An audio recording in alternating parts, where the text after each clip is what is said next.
All right, so it's now 9:05. We have 29 persons here on the chat, so we're not doing too badly with the numbers. Let's kick off today's engagement. We're pretty much going to do a quick recap and pick up from where we left off. Let me switch my screen into presentation mode.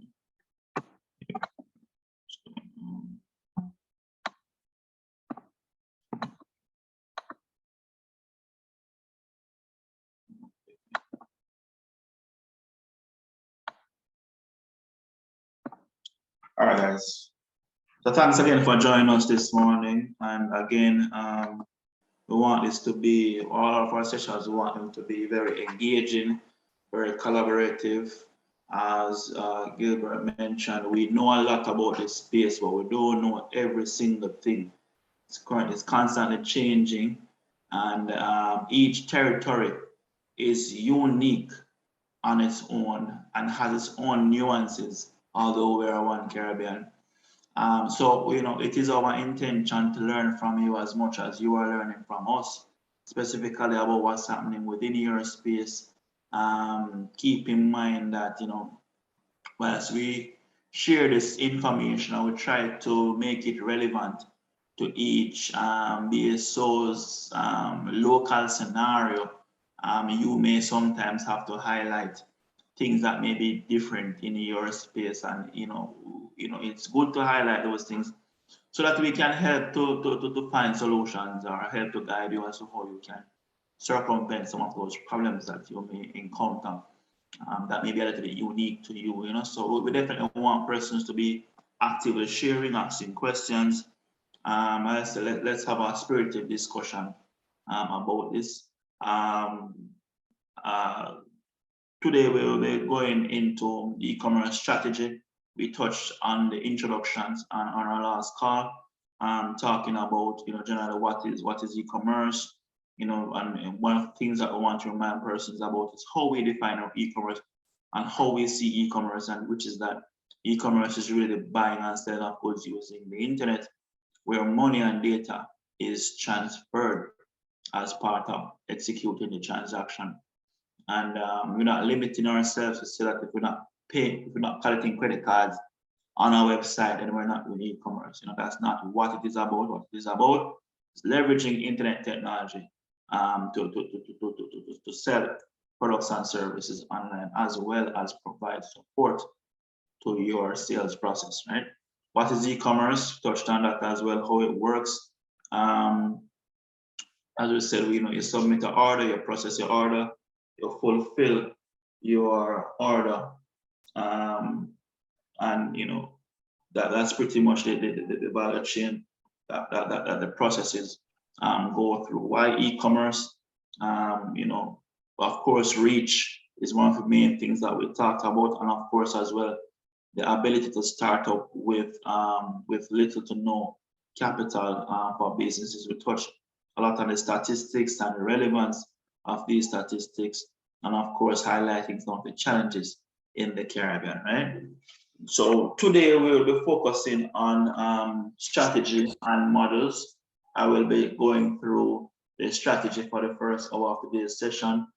Gilbert will be picking up on pricing and revenue models, as we mentioned last week, that an e-commerce accelerator program, though it focuses a lot on online business and technology, we have to get some core principles right from a business perspective. And I will tell you flat out that one of the biggest mistakes that persons make out there when they are going into e-commerce is to treat it as a technical undertaking. And that's where most persons start off wrong. Setting up an e-commerce business is just like setting up any other business. E-commerce is merely a channel for which you can execute your sales for your business. You can have a business that has multiple sales channels, you can have a storefront, you can have all different types of configuration. E-commerce is simply the online component of that. So it really extends your business. So if it is that we're going to be looking at starting up an e-commerce business, then we have to get some of the core business principles right, right? And I know that these topics may be a little bit more familiar to BSOs, as these things would have come out in your normal business development activities. However, we have tweaked the business modeling approach towards e-commerce in a way that allows you to make the main considerations when starting up an e-commerce business, which does incorporate some of the core values of business development and startups. But as we said, we tweaked it specifically towards e-commerce. I will tell you flat out that I've been doing e-commerce trainings for the last 2 years. Is it 2 or is it 3? Probably 2 to 3 years, specifically on topics like this. And I've not found an e-commerce business model layout that allows you to see everything that you need to consider. So we created our own. And what we did was to use the e-commerce, the startup, the lean startup business model canvas as the base, and added the key considerations that need to be made whenever you consider e-commerce. So this is very unique. You're not going to find this information anywhere else out there because it is proprietary to what we have developed in terms of strategies and so forth. So this is something that's very unique. However, what I want to highlight here today is our approach towards this particular program, whereby we are using a case study approach towards bringing across information both to you, the BSOs, and to the accelerators. The purpose for this is that whenever I and Gilbert do trainings with persons, especially large groups, you're gonna find that there are companies who may only sell a product. There are some who only sell a service. There are companies from different industries. There are companies who are just starting up. There are companies who have started quite a while now and want to now move online. You have some companies who have gone the whole 9 yards and still trying to get it right. So in other words, I say this to say that sometimes it can be a challenge to connect with all persons in the room, all participants, with information that is relevant to each person's business. What we have done here is to create a case study that allows us to have a framework, have a working example. It's almost like we're creating this business and we're working on it for the next 6 months, literally, And why we've done this is that, it allows everybody to connect with a business and operate with operations that, are familiar to us, everybody can understand, has multiple revenue streams that are similar to each business that may participate in the Accelerator program. And it's just overall relatable to what it is that we're trying to achieve here. So this is the purpose of the case study, and you will hear us continuously referencing this case study as we go through the content, and we go through even the worksheets and so forth. The workbook is also done with this case study in mind. I'm going to talk about the workbook towards the end of our session. So we have 3 hours. We're going to try to spend the first 2 hours talking about the content. Then we're going to introduce, the workbook and how we want it to work as we build this out, right? But literally, as I said, we will be using Kim's Beauty, which is the business example that we're going to be leveraging throughout the course as the foundation for how we bring across the content to participants. And this will also allow us to leave you, the BSOs, with a blueprint for success. So throughout these slides, you will notice that there's a constant reference towards Kim's Beauty. And there are little notes and little things that are added in those considerations to ensure that when you leave, you will be able to apply what we've done with Kim's Beauty to any other business. All right. So let's quickly talk about let's quickly run through the case study, read it out loud so everybody understands it. I don't know if you have received a copy of the information yet. I know Philip requested it from us. So I assume that he has started to share the information with the team already. If not, you will be getting it shortly, so don't worry about it. All right. Kimberly is a certified beauty technician by Heart Trust NTA in Jamaica. For the last 10 years, Kimberly has been working at a large hotel chain spa providing beauty services to hotel visitors and bridal parties. Kimberly has now grown tired of the 9 to 5 and has decided to open up her own beauty business on Howard Cook Boulevard in Montego Bay, Jamaica. Kimberly has decided to provide beauty services and products to females in the tourist town of Montego Bay. Her specialty is in equipping her female clientele with styles that make them feel trendy and confident. She has just completed the setup of her business and is ready to sell beauty service appointments for hair, nails, face, and the body. Beauty products like lipstick, hair moisturizers, makeup, and nail polish. Raw materials that beauty service providers use when providing their business. Courses to females on how to use and apply the right shade of makeup to their skin. Customizable wedding packages to female tourists who are having destination weddings in Jamaica. During Kimberly's time working at this hotel spa, she observed how they use e-commerce strategies and tools to effectively run their business. Kimberly is about to launch her business and is trying to find out how she can use e-commerce to develop, grow, and sustain her business while delivering value and achieving profitability, and also how to set up her business to efficiently operate without her having to be there every day. The dream of every entrepreneur, have a business that is fully automated. So you'll see here where Kimberly sells, different types of things. She sells, physical, she sells services, she sells products, she sells raw materials to other businesses. So not only does she do B2C, but she also does B2B.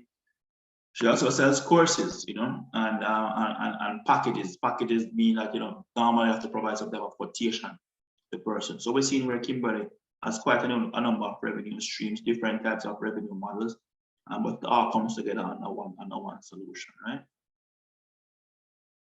So let's get into strategy of e-commerce and how do I bring this?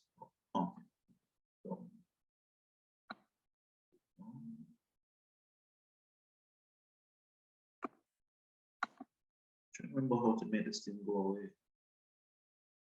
I can't. All right, anyway, let's leave it. So choosing an e-commerce business model. When businesses are starting out, you have to really think about, of course, as you said, what type of business you're trying to run and who you're trying to target, who you're selling to, what's the nature of the type of business that you're running, and there are quite a number of different types of business models that are popular these days. You have the normal B2C, you have the normal, B2B, which of course we should also know as being so, what some of these terminologies mean, but I'm gonna just explain them quickly, just to level set. So of course you have business to consumer, which is where the normal business sells to persons who walk into their stores or online.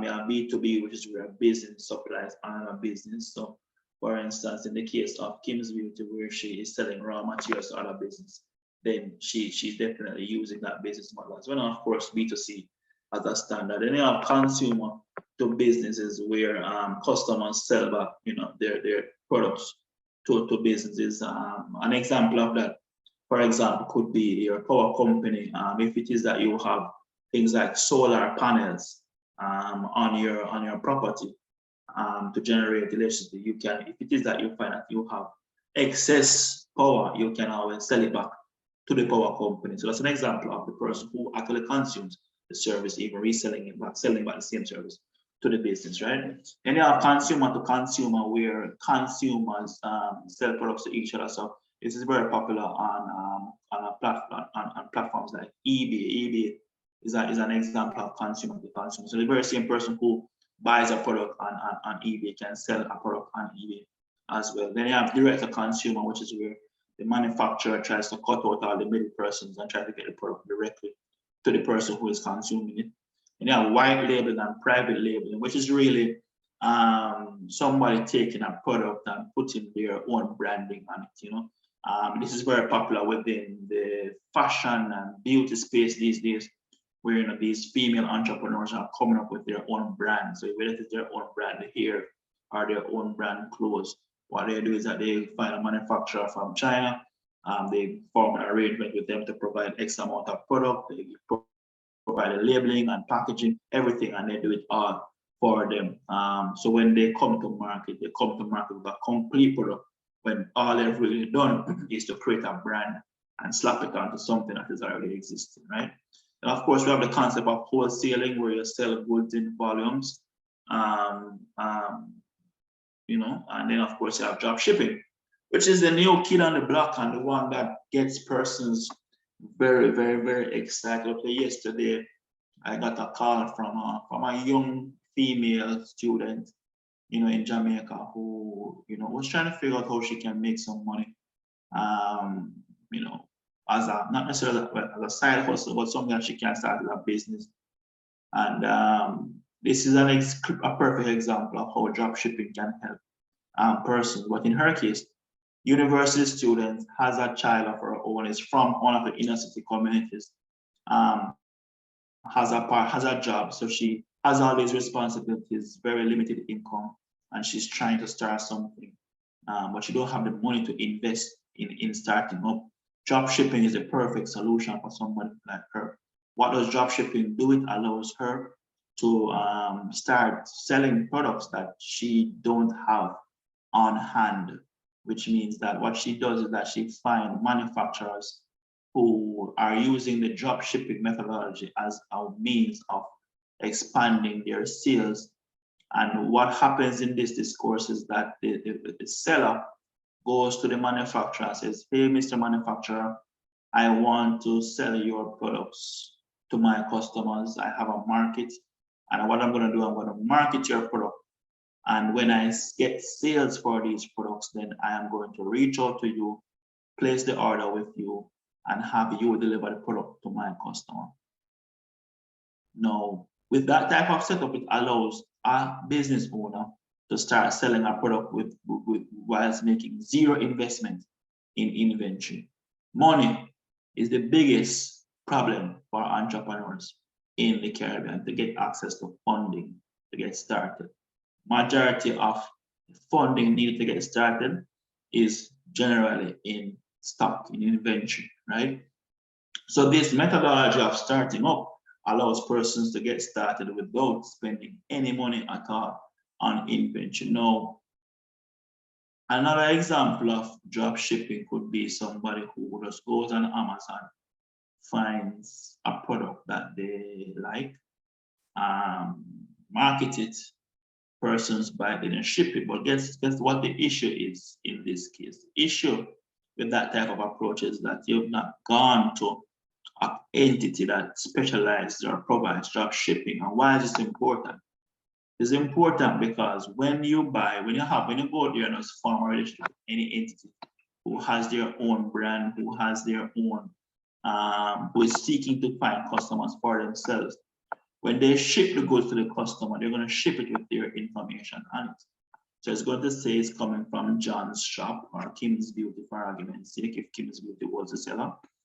And when the customer receives it, they're going to say, oh, but it's not Mr. Campbell selling me the product, it's John's shop. So when I'm going to buy again, I'm going to cut out Mr. Campbell and go straight to the supplier because they must be providing it at a cheaper rate. It's a natural way of thinking, right? So with a drop shipping arrangement, what drop shippers do is that you're able to actually form relationships with them and have them either ship the product without their labels on it or ship it with your information. And so when the customer receives the product, it seems as if it was sent directly from you to them. So it's a great model for persons, especially for the young persons who are trying to start up with little to no capital. It allows you to start up with only investing money in your marketing. Literally, that's all you need to find money to invest in your marketing. So once you can get that affordable in drop shipping, is a perfect model. And this is something that we need to be introducing to more Caribbean entrepreneurs because they're not very familiar with the concept. Everybody thinks that you need to get all this capital and get a loan to get started. When no, drop shipping is one of the perfect ways to get out there without making any investment in inventory, right? So when we think about Kim's Beauty, as I said, focuses on B2C and B2B business models. They haven't really tapped into these. Now, if it is that Kim's Beauty went into manufacturing, where she was making her own lipstick, and of course, then she could tap into the dropshipping methodology to allow persons to buy from her and sell it elsewhere. Because maybe she just wants to deal with a few resellers of her product instead of dealing with thousands of customers, and that's something that persons can leverage. So as a Caribbean national, you can choose to drop ship from persons, or if you manufacture things or have products that are really cheap rate, then you can allow persons to drop ship from you as well. Once reselling is within your business model, drop shipping can be a part of that model. All right. Hope that was very clear. All right. Now, this looks like the standard e-commerce, the standard business model canvas. But as I mentioned, we have tweaked the business model canvas to really focus on e-commerce needs. So you will see some things that are very familiar here, whilst you may see some new things on this canvas, right? And we're going to be going through all of these things today, right? So let's start with, so the e-commerce business model canvas has nine sections, starting with the value proposition of the business, revenue model, how is it going to make money? What are the customer, what are the target markets and customer segments? What are the customer touch points? What type of customer relationship management strategy will you implement? What's the distribution strategy for the business? What are the key sales activities? And also how will your products be, how will your orders be fulfilled? And what type of cost structure you need to consider when building one. So we're going to be going through each one by one, right?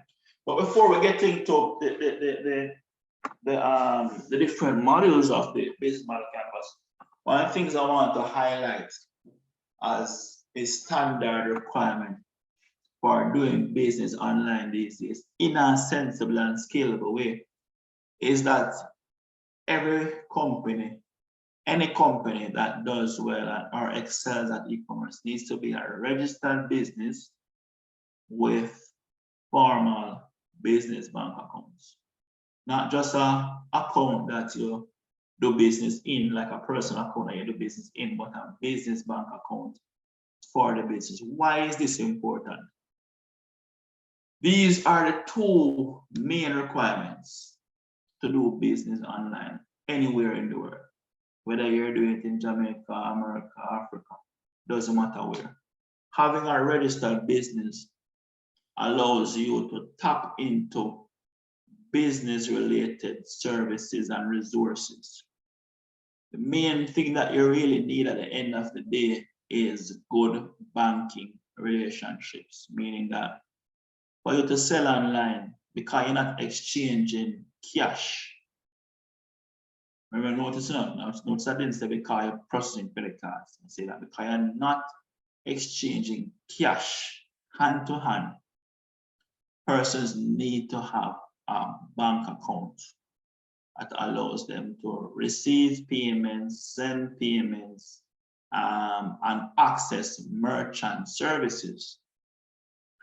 Now, as I mentioned, in the case of e-commerce where you're doing business online, there's not a case where persons are, not very regularly, you have face-to-face interactions with your customers. And because of that, banking resources become very important in how you build out the business. So when we think about e-commerce, as I mentioned, we have said that it's not only about processing payments, but as I mentioned last week in our discourse on the data, that based on the amount of persons that are holding bank accounts in each of our respective countries, based on also the amount of persons with internet and mobile and all these things, persons are able to sell products online and do things like bank transfer as part of your payment structure and so forth. So as an e-commerce business, you need to have a business account for receiving payments in, whether it is somebody's doing a bank transfer or doing a credit card payment. Next thing is that now for you to have a business account, you must have a registered business. Doesn't matter where you are in the world, this is a standard requirement. Even if you're signing up for a PayPal business, it's gonna ask you for business registration information, right? And PayPal, I use PayPal as an example because PayPal is the only payment processor that facilitates persons from almost anywhere in the world sign up from where they are, and even at that level, persons must have a business account. Yes, they can access PayPal's services without a business account, but once you want to access the business services of PayPal, then you're going to need a business account. All right. The next thing as well is that with your respective banks, for you to tap into merchant services, which is where your swipe machines come into play, your e-commerce payment processing account comes into play, you must have a business account because merchant services is an extension of business services, right? So the same way how a gas station, you go to the gas station, you want to buy something, you pay cash, or you go and you swipe the machine.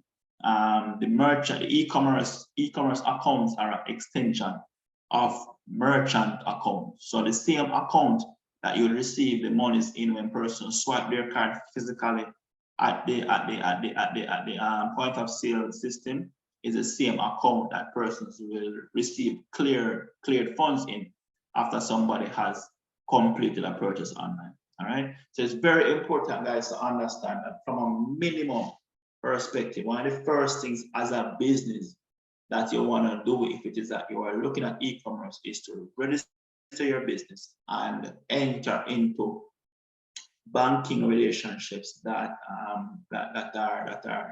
will provide the resources that you need. I say it in this way because you could go to any commercial bank and create an account, but if that commercial bank does not offer the payment services that you need, then it may not be the best option. So recently, I had to go through the same process because my company got acquired by another entity here in Jamaica. We're rebranding, renaming, and the first thing I did was I registered the business and I opened 3 bank accounts with 3 separate institutions. 2 of those 3 institutions provide payment gateway services because I know I'm going to need those payment services to grow the business, right? So it's the same approach that I recommend that persons take. A lot of persons as well have been looking at how do I set up a business in the shortest possible time with the least amount of frustration, because I understand, well, I can tell that here in Jamaica, it's a headache to open bank accounts. Opening up those 3 accounts maybe a month ago was one of the most challenging things I've done in a very long time. Literally, I could not do anything else for the entire week. I had to make multiple trips to each bank. Some banks required me to be there up to 4 times for that week to to complete the submissions. Some banks required me to fill out paperwork as thick as encyclopedia books. It's just crazy. And I've heard about other Caribbean countries where it's even more difficult to get those accounts. And I'm mentioning this to say, Tamara, I see you have your hand up. Yeah, I just wanted to say, what about the option of opening U.S. bank accounts? I know that I have some people that I work with in Trinidad who have gone ahead, registered a business, and opened U.S. bank accounts. Now, there are some taxation issues that you have to consider, but that seems to have flowed, eased the flow of business for them to have an e-commerce site, people be able to shop for them, shop online, and, be as efficient as possible. Okay, thanks for that, because actually that's where I was leading, and Gilbert probably can provide me some support when I get here.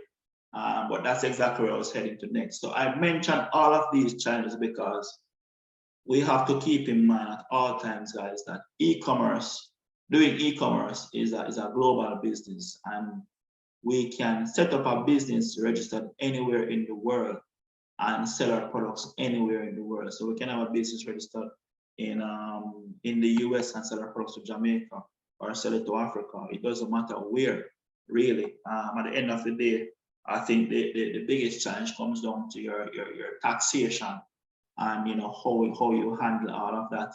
But I'm gonna say that the difficulty that we have here in the Caribbean to open businesses and bank accounts is the opposite in the US. You can steer from your respective country, go online and open these accounts as are needed. And I'm going to share two examples of two resources that can help Caribbean businesses to open these types of businesses and get access to services that are needed to do e-commerce. One of them is My USA Corporation, is a company that I've worked with before to set up my US business. And it's very seamless, where I could easily go online, sign up, and one of the beautiful things about it is that you could track every single action item that was required for the process to be completed and see in real time where they were in the process. So I found them to be very effective in how they did what they did. Another one to consider, especially for payment services, is Stripe Atlas. Stripe is, I would say, the world's second largest payment service provider at the moment, behind PayPal. They have been doing a lot of good work in terms of making it easier for persons to be able to just do business online. However, their service is restricted to about 15 or 16 countries. And if you're not in any of those countries, you can't sign up for the service. Caribbean is not included in any of those countries. So what they've done is that they've created a solution called Stripe Atlas that allows Caribbean entities to create a business in the US so that they can meet the Stripe requirements to access the account. So when you use Stripe Atlas, you're able to sign up you're able to get the business. You're able to get a Stripe payment account, and if my memory serves me correct, you're provided with some type of banking account. There are these online banks which are non-traditional banks, as opposed to a Bank of America or a Chase account. But at the end of the day, what it does, it allows you to be able to collect your funds, deposit into an account, and then wire the money to your respective country as you need to pull it up, right? With these service providers, what they do is that they set you up in these tax-free states like Delaware and Wyoming, where there is little business activity and the state has provided tax waivers for persons who set up shop in their state. I think you're tax exempt once you're not selling either within the state or within the country. This is where maybe Gilbert can provide some more insight, being that he's on that side of the world, how the taxing elements are dealt with. I'm not a tax professional, so I cannot provide taxing consulting in this regard. However, in setting up these entities, we definitely encourage persons to liaise with their accounting resources and legal resources to do necessary checks and put necessary things in place to ensure that Uncle Sam does not have to hunt you down for tax evasion or anything like that, But these are viable options that persons are taking advantage of every single day, guys. And if you operate in a country that is not friendly for starting up businesses and doing e-commerce, then this can be a very good option for your clients to consider, participating in. And as I said, one of the main reasons why I have done that on my end, because I did not necessarily, well, I came into the space to enable e-commerce. So I wanted to access as much e-commerce facility as possible. But one of the key things for me was that being a US-based business or having a legal US presence allows me to tap into resources that are not readily available in the Caribbean, whether it is services or technologies or being able to forge relationships. It's just a whole different ballgame on that side of the world. And as Caribbean nationals, we can take advantage of that without having to become a US citizen. All we have to do is register a business. And a business registered in the US is almost like a citizen on its own. It has its own, it is its own vehicle and has its own capabilities. And you can access credit card facilities, anything that a regular person can through having a registered business in the US. As I mentioned, these things are done in tax-free states or states that are considered tax havens, it works. Bottom line, it works. So that's something to consider, and I just wanted to highlight that before I got too much into the strategy element of it, because the structure of how you bring your business together does impact what you are able to and not able to do, and also able not to do, right? So these are things to consider when setting up. As I mentioned, some countries have it easier than others. Where there are roadblocks, as entrepreneurs, we have to find ways around them.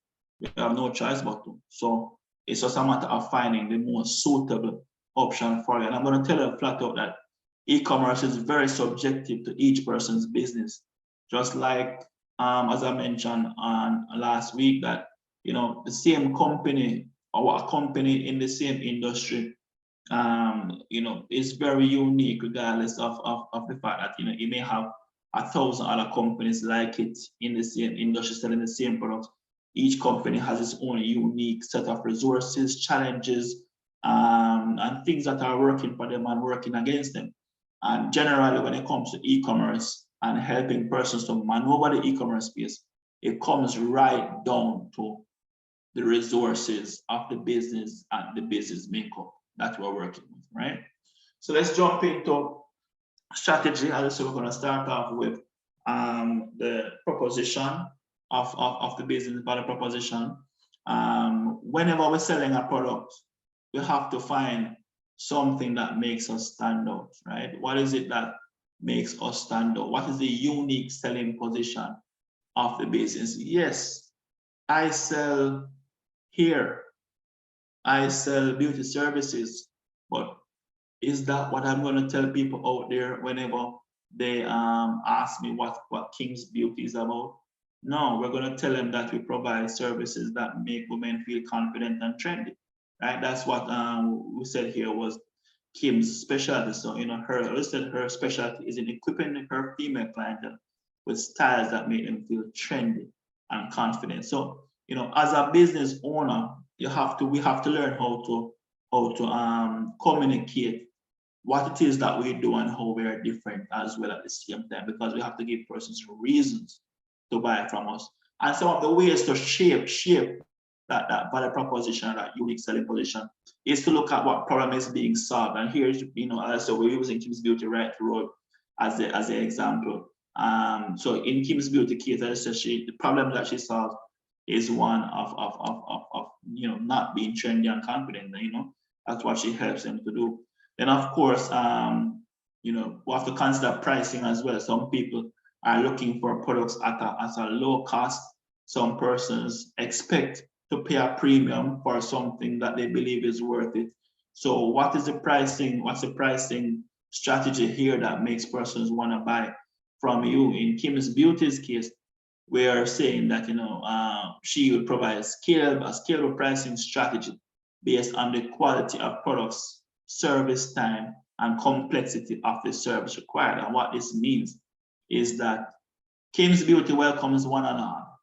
If you want to just get a hair wash, we're not going to charge you an arm and a leg for that. But if you want to get your hair wash, cream, cut and curl, then that's a whole different ball game, you know, and there's a pricing for that. Similarly, if it is that, you know, you come to Kim's Beauty and you want to buy makeup, I think MAC makeup is the expensive makeup. Probably the females in the room can correct me if I'm wrong. But maybe there she has a cheap makeup and then she have the MAC makeup, which is more expensive, you know. So these are some of the strategies that persons can use sometimes when pricing products to be competitive and to make persons want to buy from them. It's certainly one that I use within my business, pricing on scale, and making it flexible. But in other cases, persons sometimes price below the market because they're going after the cheap person, the person who is looking to save as much money as possible. And they have some persons who price on the upper end of the scale because they're selling value, right? And they want persons to pay a premium for that value. You have in some cases where persons will not buy something that is premium if it is not at a certain price point, because you question, is this really premium? Is this really of the quality that it is supposed to be? There's a saying that you can't get it cheap, quick. You can't get good things cheap and quick, right? You have to choose two out of the three. You can't get it all. So it's the same concept here, you know, where if you're selling value, then you have to consider, you know, what price point is being sold at, because if it is that how persons perceive the value and what the price point that it is being sold at does not meet or connect, then right over there's going to be low confidence in buying the product, right? So we talked about pricing. Value, she sells value at different scales to suit the budget of the shopper. So it's the same thing again, you know, pricing and value does work in hand. I'm sure Gilbert is going to touch on this in his section, but that's definitely something to consider when considering, you know, your value proposition. Also, convenience. Her stores are her one-stop shop approach allows females to get their beauty needs solved under one roof. So she offers great convenience because she's not only doing hair, but she's doing nails. You probably can get a massage, right? It's a full service entity. So instead of having to join one line over here today, then go to the nail tech tomorrow and join a separate line, then go somewhere else and join a separate line, she puts it all under one roof and makes it convenient. And this is what makes her business value proposition a strong one, right? So when we're working with clients as BSOs, we have to be considering these things. What is it that's going to make somebody buy from you? What is your one-line elevator pitch, where when somebody asks you what you do, you are able to tell them what you do while separating yourself from your competitors. It's very important to do that, because if you don't, then you just get bundled up as the rest. The people don't get a reason or see a reason to choose your entity, right, to shop from. So again, should be very familiar business for BSOs, but these are core standard things that, you know, we practice as part of business development. But again, level setting, what we're talking about here. Now, the second module was revenue streams. How are you gonna make money, right? So here, right away, we see here where we call out Kim's Beauties, different ways of selling, or different things that they are selling. Typically, when you're doing e-commerce, there are about 4 or 5 different ways to sell things online. You have product sales, which is where somebody sells a physical or a digital product. There is the sale of services as well, which is where somebody pays for the delivery of some type of service and deliver it, whether virtually, physically, or otherwise. Then you have things like membership and subscriptions, where persons sign up to be a part of a club or sign up to access service. A simple example of a subscription service would be like a cable or your internet, or where there's a flat fee that you pay every single month to access this particular service. Then you have things like bookings, where persons pay for time, right? So you have a time allotment to a room in a hotel. That's a booking. You have a time allotment to a rented service, a rental equipment. That's a booking. Time allotment for provision of a service by Kim's Beauty. That's a booking, right? Then you have service, as we mentioned, that require quotations because you don't know what the price is going to be until an assessment is done.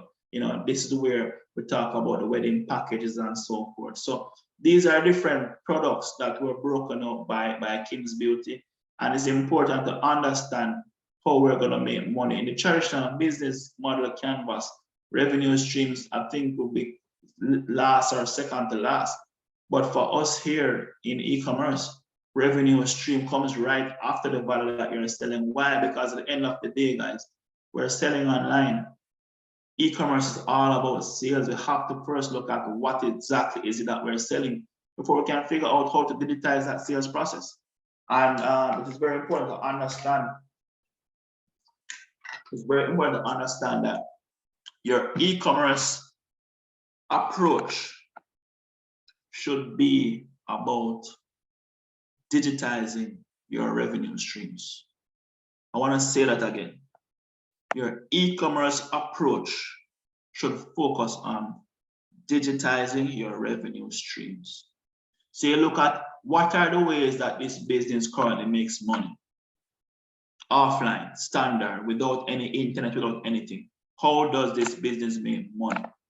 And then the next question is going to be, how am I going to leverage the internet to sell these things in the way that it is already being sold, right? So that is why I say, e-commerce for me is all about digitizing revenue streams. So look at the business on a whole, look at the different ways how the business earns. Then we're going to look at, all right, how is that going to use the internet and e-commerce to, one, expand reach, allow more persons to buy the product in the same way that they are currently buying it. So if somebody was making a booking offline, it shouldn't feel like they're buying a product online. It should feel like they're making a booking online as well. If a normal quotation is required offline, the same thing has to transpire online, or there's going to be a disconnect. You're going to find yourself running two different businesses. As I mentioned before, that when you think about e-commerce, it's really about expanding the existing business. When you look at the business on a whole, it's one business, not an online business and an offline business, but one business. Target marketing, right? Now, one of the key things to understand with e-commerce is that unlike a physical store space or a business with a physical presence with a team and an administrative person, or even just a store attendant and people walking the floor, a physical business allows for interactive engagement with your prospects. Internet business does not facilitate a lot of direct engagement unless you're doing things like live chat or doing pop-up engagements on a site, which sometimes is to really to redirect traffic or direct traffic to a particular product you want persons to buy. But the average shopper, you think about, you go on Amazon right now and you spend 10 hours on Amazon, even if you spend the whole day, you will not speak to one single person. You will not engage with anybody to help you to make your purchasing decisions because of the nature of online business, where there is not that attendant, that store attendant to have the conversation with you, to walk up to you, hi sir, how are you doing today? How can I help you? And you're in the clothes store and say, oh, I'm looking for a shirt today or a pants today. All right, we have these types of styles. These are different prices. We don't have that type of engagement online. You see, because we don't have that engagement online, we have to be extremely clear in our targeting. When persons land on our website, our Instagram page, our product catalog, for argument's sake, it needs to be people who will connect with what we are already selling. So when we're doing target marketing, we're looking at, all right, what is the profile of the person who is most likely to buy this particular product? In the case of Kim's Beauty, it's females between the age of 20 and 60, for argument's sake. Why 20 and 60? Maybe under 20, the person's pocket not so deep, and Kim's Beauty really want to deal with people who don't have money, over 60, people over 60 may, well, the world is changing now, so let me not say it in this way.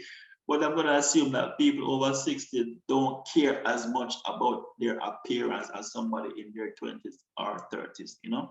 So you find that the younger folks would most likely be the ones who are going to spend their time investing in how they look, how they feel, because, investing in how they look so that, it impacts also how they feel. Right. So understanding target marketing, guys, is more important. It's even more important in e-commerce business than it is in offline, because offline you have the ability to have those conversations and see about who makes sense and who don't make sense. At the end of the day, with online, when you're advertising and you're throwing money after ads and you want them to stick, for them to stick, you must be very clear in who you're targeting, and you have to come with the right tag, with the right message, with the right value to the right customer, and you must look like how you sound, in terms of that you're going after. If you're selling a premium product, it must look premium. If you're going after people who are going to buy premium products, it must appeal to these persons. And when these persons, after seeing an ad out there, land on your Instagram page or your website or whatever resource you're using to land them on, it must look premium as well. So there must be some consistency behind how you market and how you land and convert customers. So it's very important for you to be very clear about your target market. So we need to know who the persons are. So in this case of Kim's Beauty, it's females between the age of 20 and 60. We need to know where they are as well. Why is this so? Because Kim's Beauty has a physical location.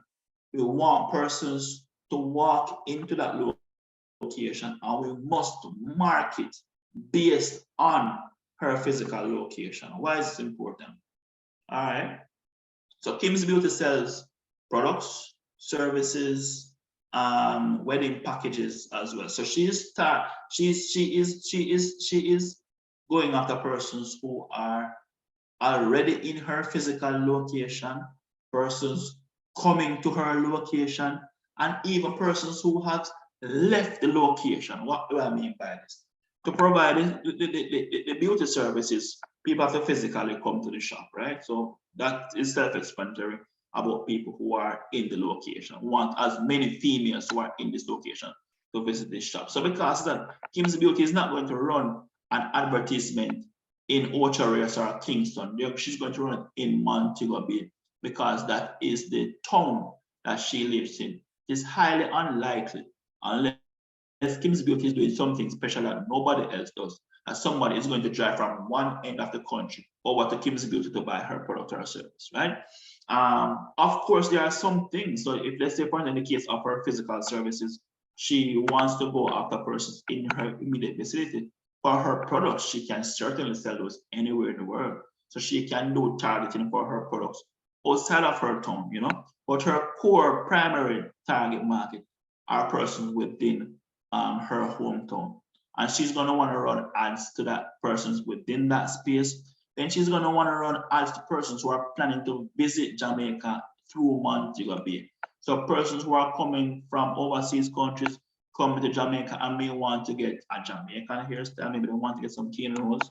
I don't know if that's a Jamaican hairstyle, but probably Caribbean hairstyle.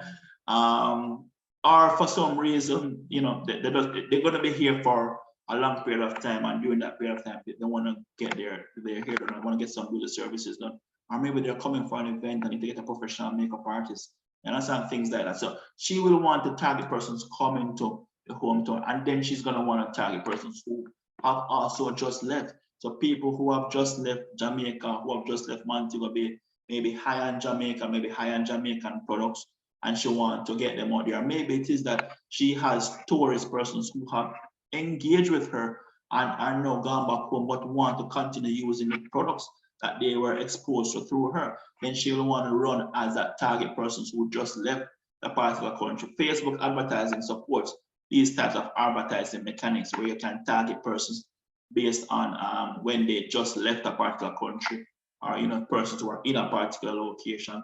Persons who are coming is very different. You probably have to use different channels of advertising to reach those persons. So maybe you would advertise on maybe like Expedia for arguments sake, if they allow something like that. But places that person will visit when they're planning their trips for arguments sake. So that's where the where is concerned. And what, what services are persons looking to get? What exactly are persons looking to buy? So as I mentioned, we could advertise the beauty service only in Montego Bay. When it comes to the products, which is the what again, and you can promote that outside of Montego Bay because persons can buy it and have it shipped to them. So there are different things. Even for instance, the courses, the classes, people all over the world want to know what shade of makeup works well for them, or what shades they can mix with and so forth.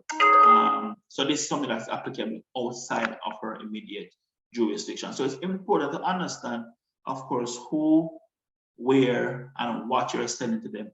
And then another very important thing is timing, guys. When? Nothing beats selling. When it comes to selling, nothing beats timing.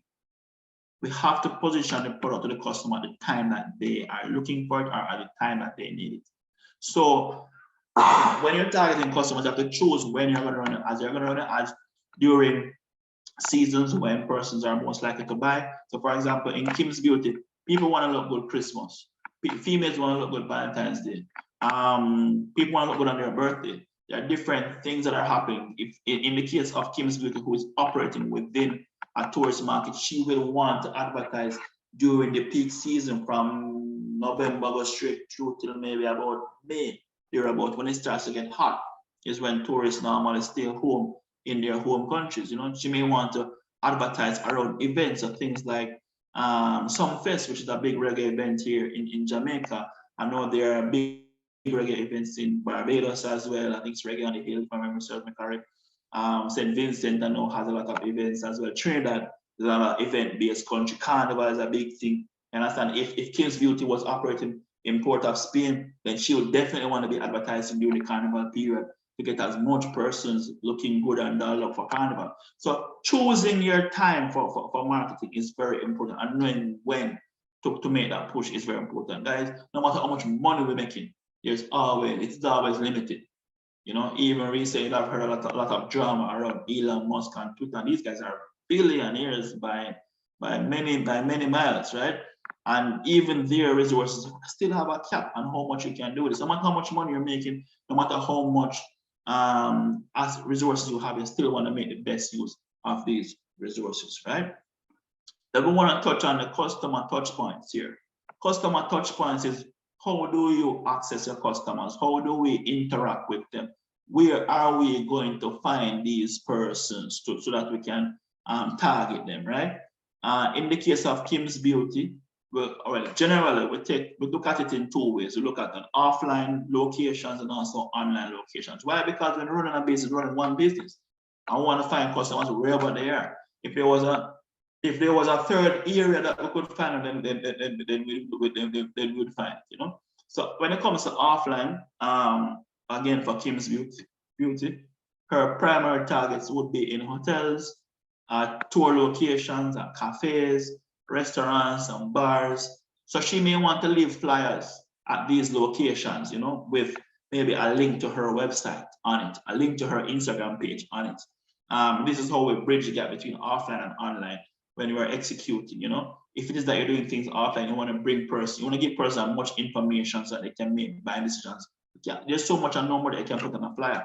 So you want to put your website or your Instagram page, you want to put resources that persons can access and read and learn more, or even buy your products right away after interacting with something like this. And of course, online, tourists again are going to be in the Google search. They're going to be looking at things to do in Jamaica, things to do in the Caribbean, for argument's sake.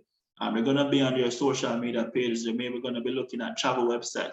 They may be going to be looking at news tabloids and what's going on. So these are spaces that you want to show as a brand to get their attention, when they're in these online spaces. So it's important to know where you are going to interact with your customers. Also, one of the things that I should have put on this first was actually her business place, because a lot of times we negate the fact that our business place, business places that have high traffic is the #1 place for remarketing your products and services. So somebody came to visit your shop today, when they leave, and give them some type of card, some type of thing that gets them coming back, or something that introduces them to a new service, or something that offers them some type of special that allows them to maybe come back and get 2 services for a bundle price or something like that. You understand? So Kim's Beauty should actually be definitely one of the offline locations that should be leveraged. The physical business place is an asset also to the online, and is an asset that can be used to constantly remarket to your existing customers.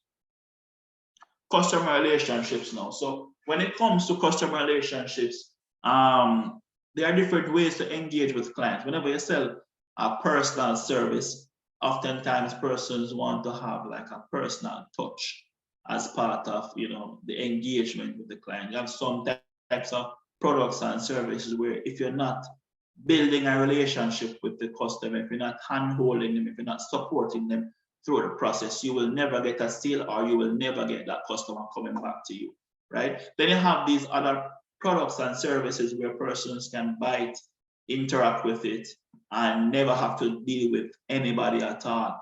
These are called self-serve. It's called a self-serve customer relationship model. And this is popular with, for instance, an example of Amazon. It's an example, a good example as well with like Udemy for courses. So, on-demand courses, products, oftentimes don't need much customer support or much relationships to be built for them to buy from you, right? So we can use a mix in the case of Kim's Beauty. For self-service, we're going to allow persons to buy the products, buy the raw materials, of course, without anybody having to support it. It's very simple products. We don't need to explain much. We don't need to have much conversation with them before they buy it. They read the information, see they want it or they don't want it.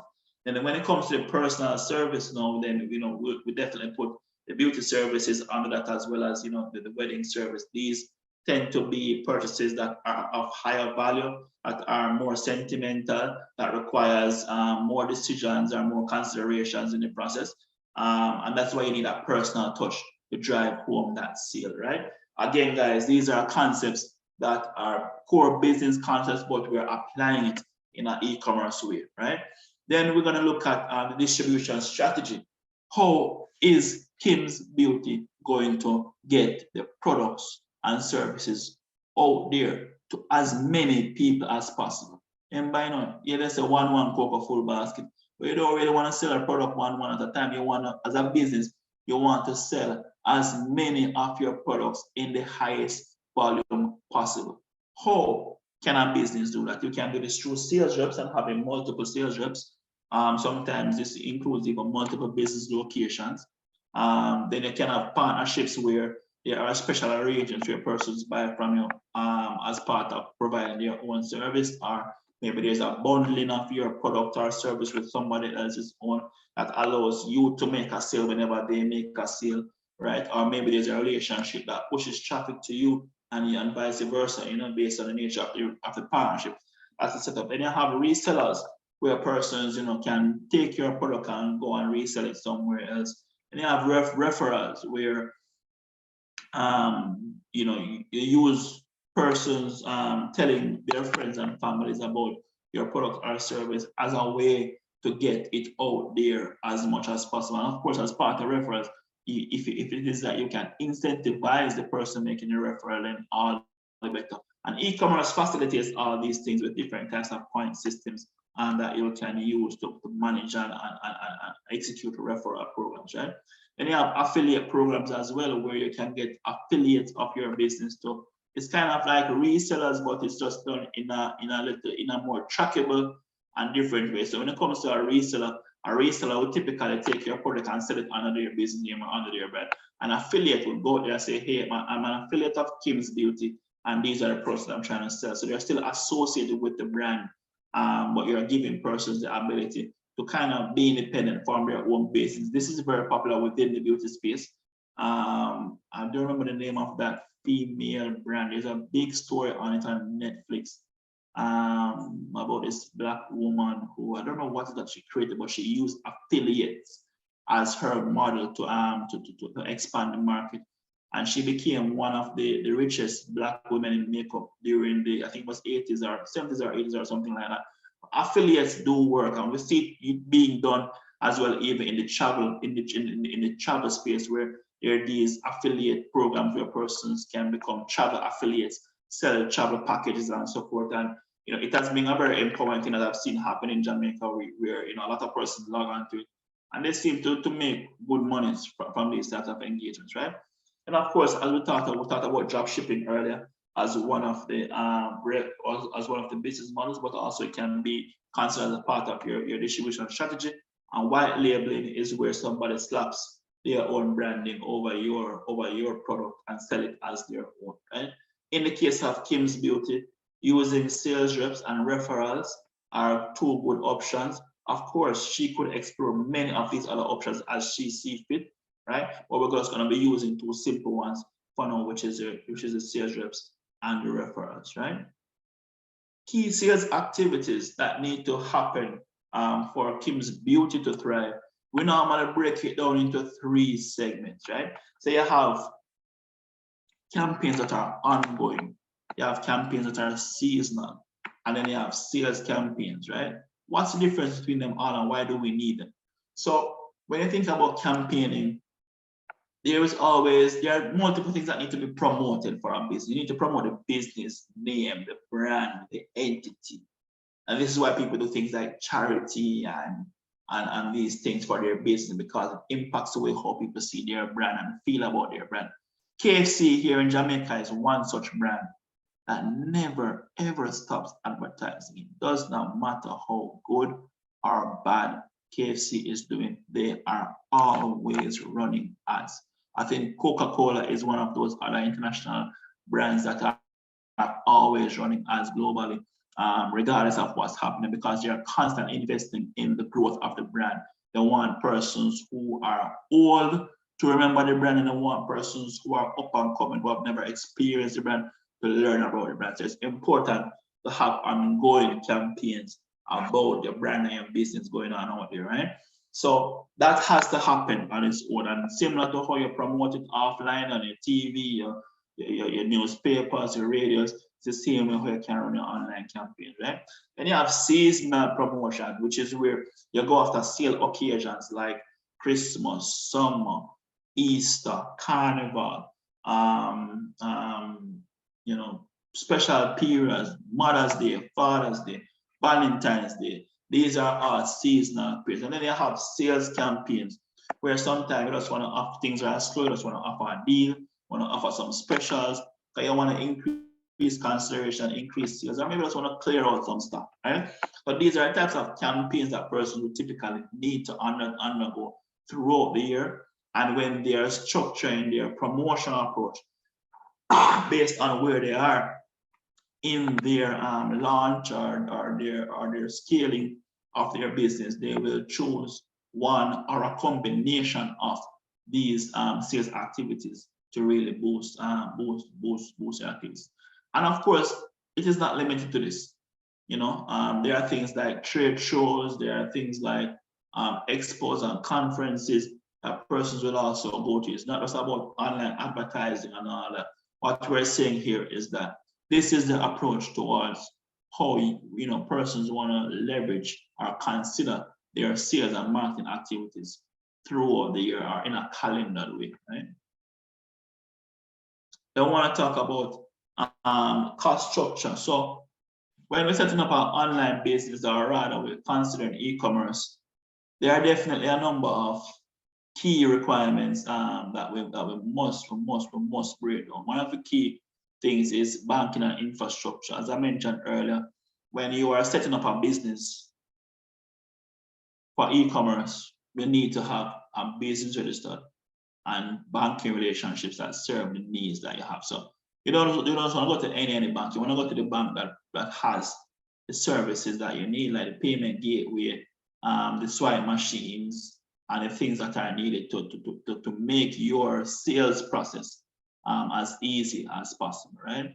Then I want to think about things like your infrastructure. So of course, you already have your physical business place, or you may not, but you want to have your systems in place. So for instance, things like your accounting software, things like your e-commerce software, things like your customer relationship management systems. So after somebody buys a product from you, how do you store them as a customer? How do you leverage the data from that sale to keep them coming back?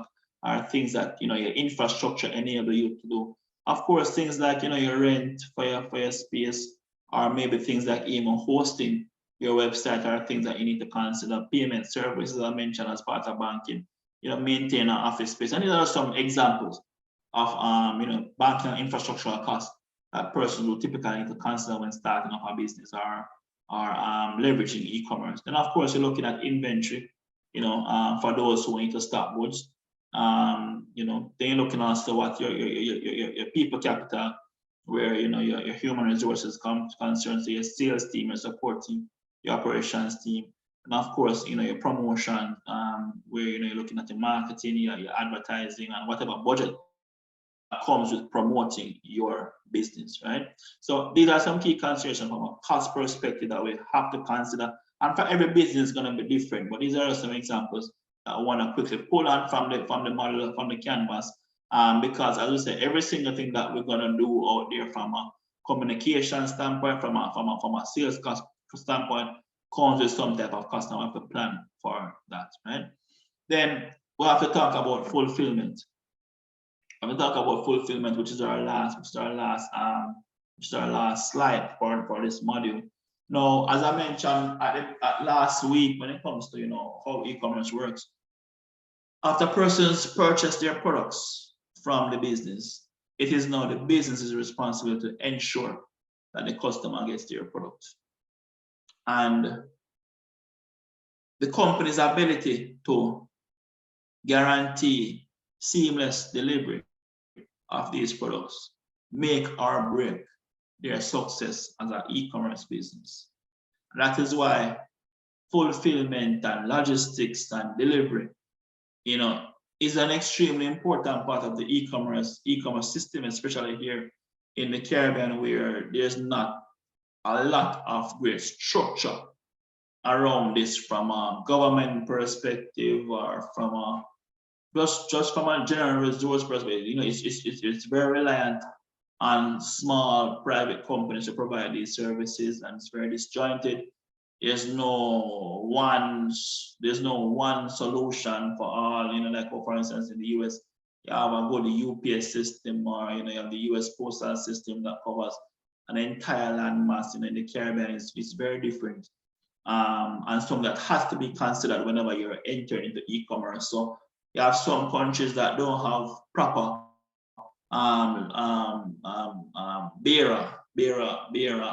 don't have a proper bearer network, where a lot of bearers working. I know Jamaica has that in some parishes. I know Cayman does have it because of the legal framework of Cayman. Any entity that comes out of banking and legal framework does tend to come out of bearer services. But there are others who don't have that, and if persons are going to be selling their products and having them delivered, then they themselves have to figure out their delivery option. Are they going to be delivering it for themselves? Are they going to be paying somebody to do the deliveries for them? But this is something that you must consider whenever you're selling physical products.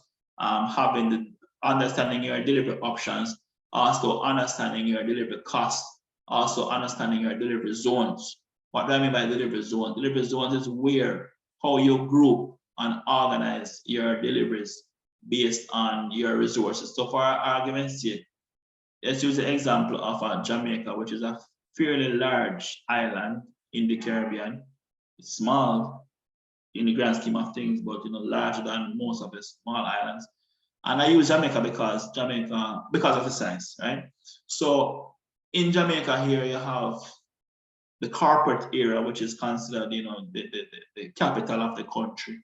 And then you have the more rural areas, where population is much more sparse, and it's not as condensed, and it just costs more to get deliveries done. We also find that most businesses are located in Kingston. So once you're servicing customers outside of Kingston, the product has a farther way to go. So when you're doing delivery, when you're zoning for delivery, typically persons in Jamaica would zone to Kingston or the corporate area is one zone, because why? You can get persons delivering to that zone for one flat fee. And then if you stay further out that you go, you have different zones. So for instance, you may have a rural zone as another broad zone to say that once it goes out of town, there's another cost. There's a higher cost that you have to bear based on these logistics partners that we're using, right? It's important to understand these zones and how the cost affect things, because at the end of the day, when somebody buys a bottle of water for $10 and have to ship it for 20, it can become unrealistic if that cost does not make sense for shipping. I know that's a big problem for international shipping using DHL and FedEx, where the cost to ship using DHL and FedEx is sometimes more than the cost of the product itself. And international shipping is another shipping zone. So you're shipping outside of your country, there's another logistics partner that you would use or something like that. Sometimes it's your local postal agency who will handle these things for you, and they have their own cost. So typically, when we consider delivery zoning, and Gilbert is going to get a lot more into this under his operational module. When you get into delivery zoning, it's really about understanding which delivery partners you're going to use to deliver to which areas of your market. So whether it is local markets, so your own hometown or your own country, or global shipping. Are you going to be shipping only to US, or is it going to go as far as the UK? Are there different providers that you're going to use? How is it going to get from one place to the next, and what are those costs? Right. So it's important to understand that with the options. Then you have other fulfillment options like your downloads, which is where you sell a digital product, or a digital product like a book, guide, a recipe book, or in the case of Kim's Beauty, I don't think Kim's Beauty has any digital products at the moment, but well, her course would be a digital product, but it is not a download. It is a virtually delivered course where a person would log into a platform and go through the material on their own time. So that's another form of fulfillment, virtual delivery, where somebody access a product or a service in a virtual way and have it being consumed or done up for them in that way, right? So there are a number of different fulfillment options that persons can consider. It's not only about selling, only delivering a physical product, but in some cases, you can have deliveries, sometimes you can have a virtual delivery.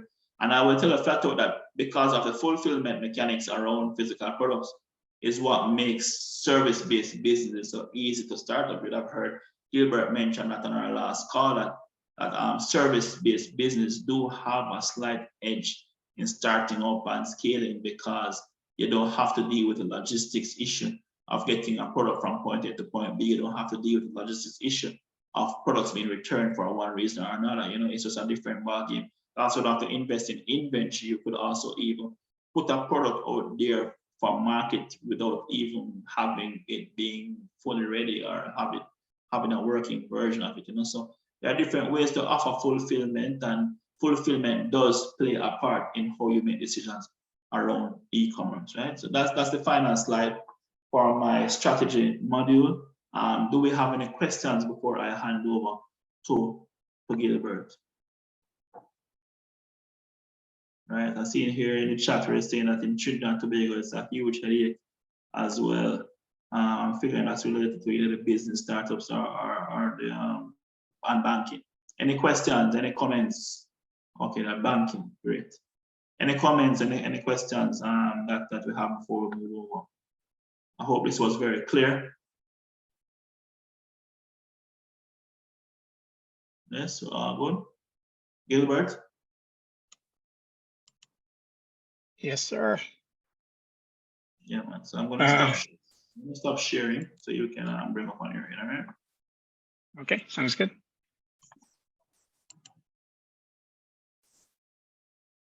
All right, thanks everyone for being here again. I know that was a lot, went on for a while, but all that content is very, very important. It's going to tie in to the very end of what we're delivering to you. I don't know if you guys would like to take a break, 5 minutes. If you're still formulating questions, let me know, raise your hands, anyone who would like to take a 5-minute break. Let me start at, which would be 11:30 for you guys. Does that work? Yes, no?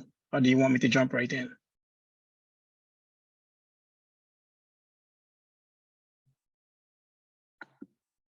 Are you guys hearing me? I guess you're ready. A short break would be nice, thanks. Okay. All right, so start back in the next 5 minutes. How does that sound? Yeah, man, sounds good. Okay.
Hope everyone is back and ready to go.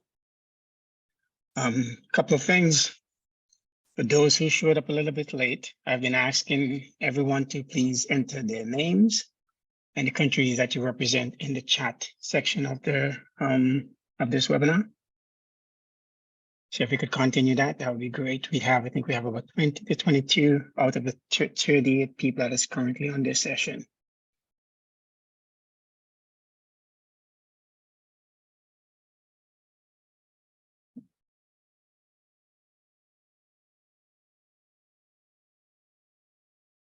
Thanks, Kandir. If you want to just follow Kandir, great. Nigel, thank you. Great. Okay, let's continue. Again, I would like for this session to be much more interactive than it is. I know there's a lot of information that is coming across. As Leighton said, this is a learning opportunity for all of us. I don't want to come across as being too preachy in any way, because the circumstances under which e-commerce operates in the Caribbean is going to be slightly different than how it operates here in the global north. Start off by asking a few questions, and I do want responses. As BSOs, just raise your hands if you currently have a lawyer, the services of a lawyer at the BSOs. This goes to, again, when we're dealing with small businesses, it's a challenge on so many levels. Great, Annette. I don't know if that's Annette or if that's Angela. Great. It's important. It's important for legitimacy of the businesses so that they're properly registered. It's important for contracts. It's important for issues of privacy, all along that line. Because as you enter when you enter e-commerce, as we said earlier, you're not just doing business locally, you're doing business on a global scale. And one of the first things you need to do is protect yourself and protect your business. Having a lawyer on board is really, really important. A lot of the small businesses that you're going to have on your team they can't afford it. A lot of them just cannot afford it. Yes, they're out-of-box products, which I'm going to be sharing with you. I can share with you guys a lot of contracts that we have. I could send those over as templates. At least I will upload them as templates, but I still would like for your legal teams to go through these documents and ensure that they fit the businesses that you're dealing with. Do you have a financial analyst on your team? Someone who's going to deal with prices, projections, banking. Yeah, the headache of banking.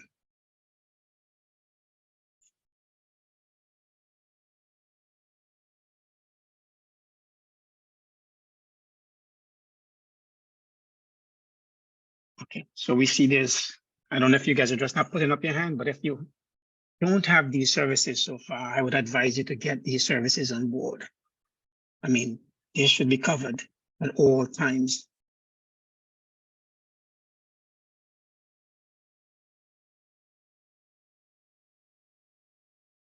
So far, we've had the same 4 hands consistently. 2, okay.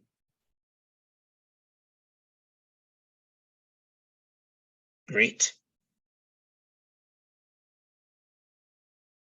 So we've had 5 out of 38. Not a very good number.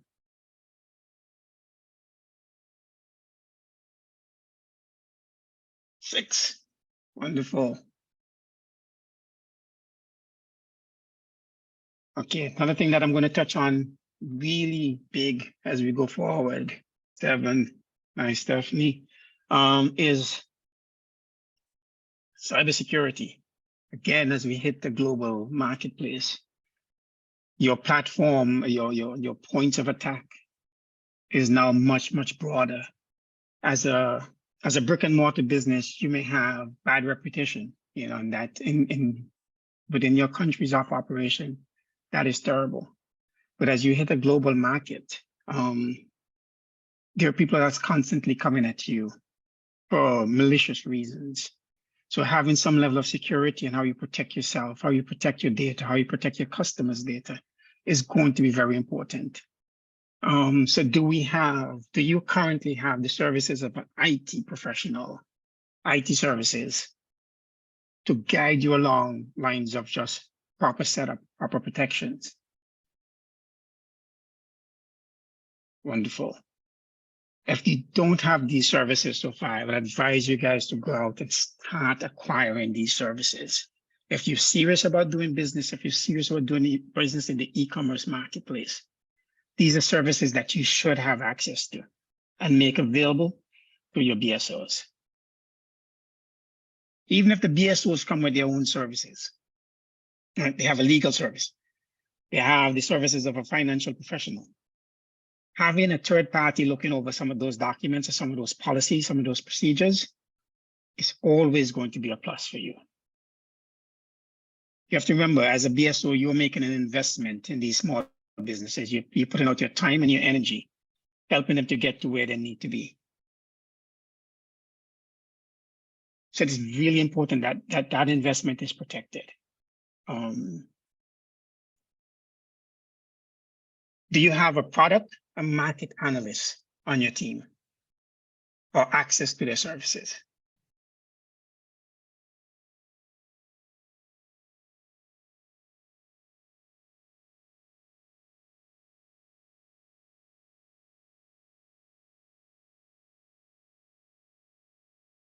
I mean, it's one of the things that that Leighton just spoke about at length. Right product, right market. As these businesses come to you, you have to respectfully look at their products, look at their vision, look at their markets, and guide them properly as to whether in their own promotion. I think. Eve, could you repeat that? Is that for us? Oh no, sorry. My apologies. It's all good, all good. All right. Happens. Okay. Yeah, so having that analyst is really important because, again, a lot of Caribbean businesses just don't have the resources to waste. Their risk factors are significantly high. So having that guidance, that respectful guidance from the beginning is really important. Having these services, access to these services is critical.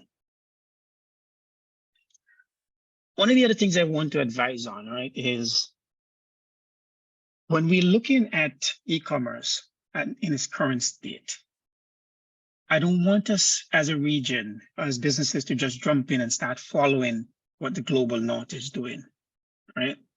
You're better off looking to other places, let's say within the global south, Central America and Africa, Nigeria, Ghana, those places where e-commerce is now beginning to thrive. They're taking less familiar models and parts about how they go about doing business.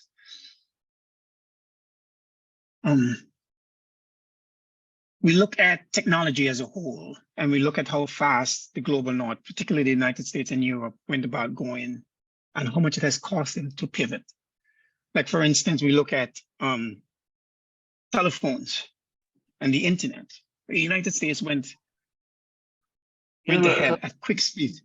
Go ahead. Just a second. You're not sharing screen, are you? No, I'm not. Okay, Yeah, I'm not. Yes.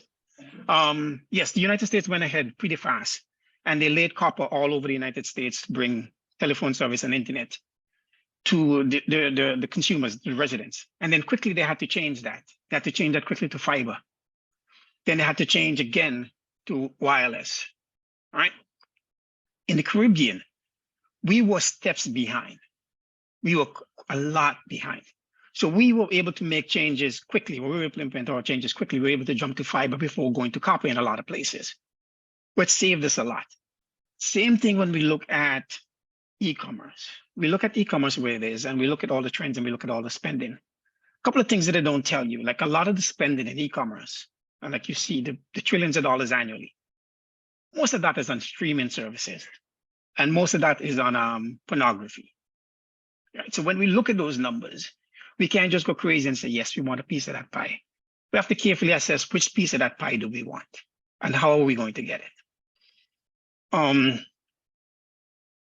So Another trend that is happening now, because of the pandemic, I know a lot of people rushed into e-commerce. So the e-commerce market is now becoming, it's almost like there's a glut within this space. And then we have the challenges of supply chain. We have Target that's talking about their losses this quarter and the fact that they now have to reduce the prices of their products by over 20-something%. Their earnings has dropped by 40-something%. That's because they have so much products in store and people can no longer afford to buy them at the prices that they are, and they drop these prices. We have to look at these trends and determine how do we approach this market. Hence, having financial professionals on board and having market professionals on board is really, really important to you. There's a trend where we are now moving back, and this is something that we have been here in the United States. As I said, I do a lot of work on behalf of government agencies here in the United States, and some of the things that we've been looking at is the future of the cities. How are they going to be shaped? How are they going to be looking? What we have since the pandemic and since the pandemic has eased is that there's been a trend where people are moving back to brick and mortar, a hybrid of brick and mortar and e-commerce, which is perfect for what we are about here, perfect for where we are in the region. We don't also want to jump completely into an e-commerce and forget those other sales channels. Again, Leighton, a lot of what I'm going to be talking about ties into a lot of what he said before. Using that brick and mortar and the e-commerce space is fantastic. It's an excellent hybrid. Within the online space, you could get to tell consumers about your products. You could have a conversation by yourself with that consumer. You can tell them everything. You can show them your product inside out once they come to your space. In a brick and mortar space, that doesn't always happen, especially if you're selling it in a mall space type. The crunch time, a lot of people don't have a lot of time to spend in a brick and mortar store. So selling there is going to be slightly different, but at least now you have a personal interaction. People get to meet you and get the people who are representing your products. So there's a perfect mesh right within that space. Now that brick and mortar space does not have to be what it was prior to the pandemic. It doesn't have to be a big space. It could be a space where you're carrying samples. I walk into that space, I see a particular product, I like it. And then I could say, then as a seller, I can say, I can get this to you before the end of the day or before the end of the week. Just pay for it now, you go home and it will be at your doorsteps. You have the ability to offer that type of services in the Caribbean relatively easily. Our landscape, our geography is a lot smaller than what we have in the United States. Our consumer base is a lot smaller there. Now, this does not apply to your international or regional customers. We're going to get to that eventually. Again, there are other things that makes what we do in terms of e-commerce and the blend of e-commerce and brick and mortar slightly different. One is the financial risk factor. The risk factors under which we operate are way different. Lack of resources financially as investments. Culture, very different. When we're going to get into this, all this is leading up to what I'm going to get into next in terms of the value of your products and how you price and cost them.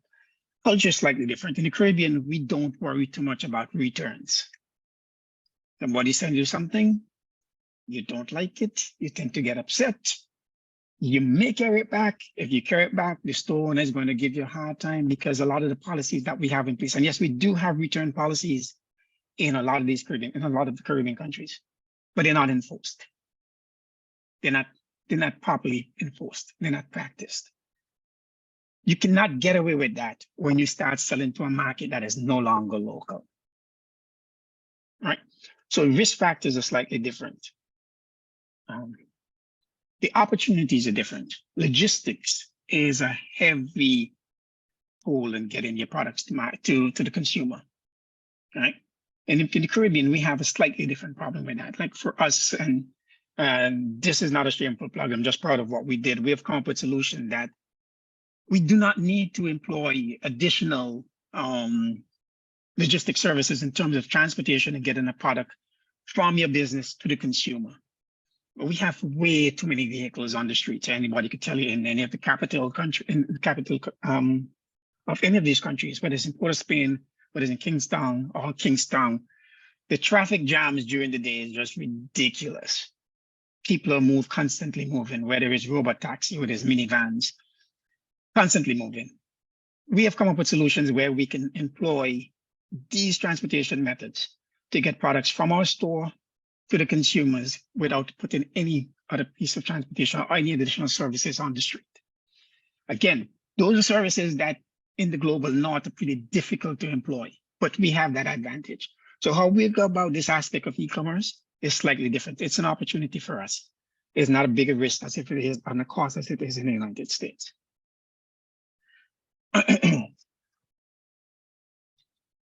Okay, but now I'm going to jump into my slides. My slides don't carry a lot.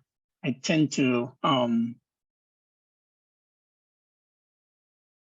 define and explain things based on the bullet points that I have in the slides. But I'm going to go ahead and share these slides now. Okay.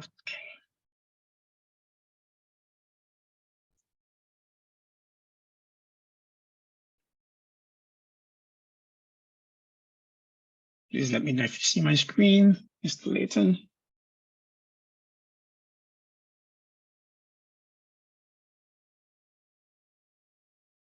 Can you guys see my screen? Yes, yes. Excellent.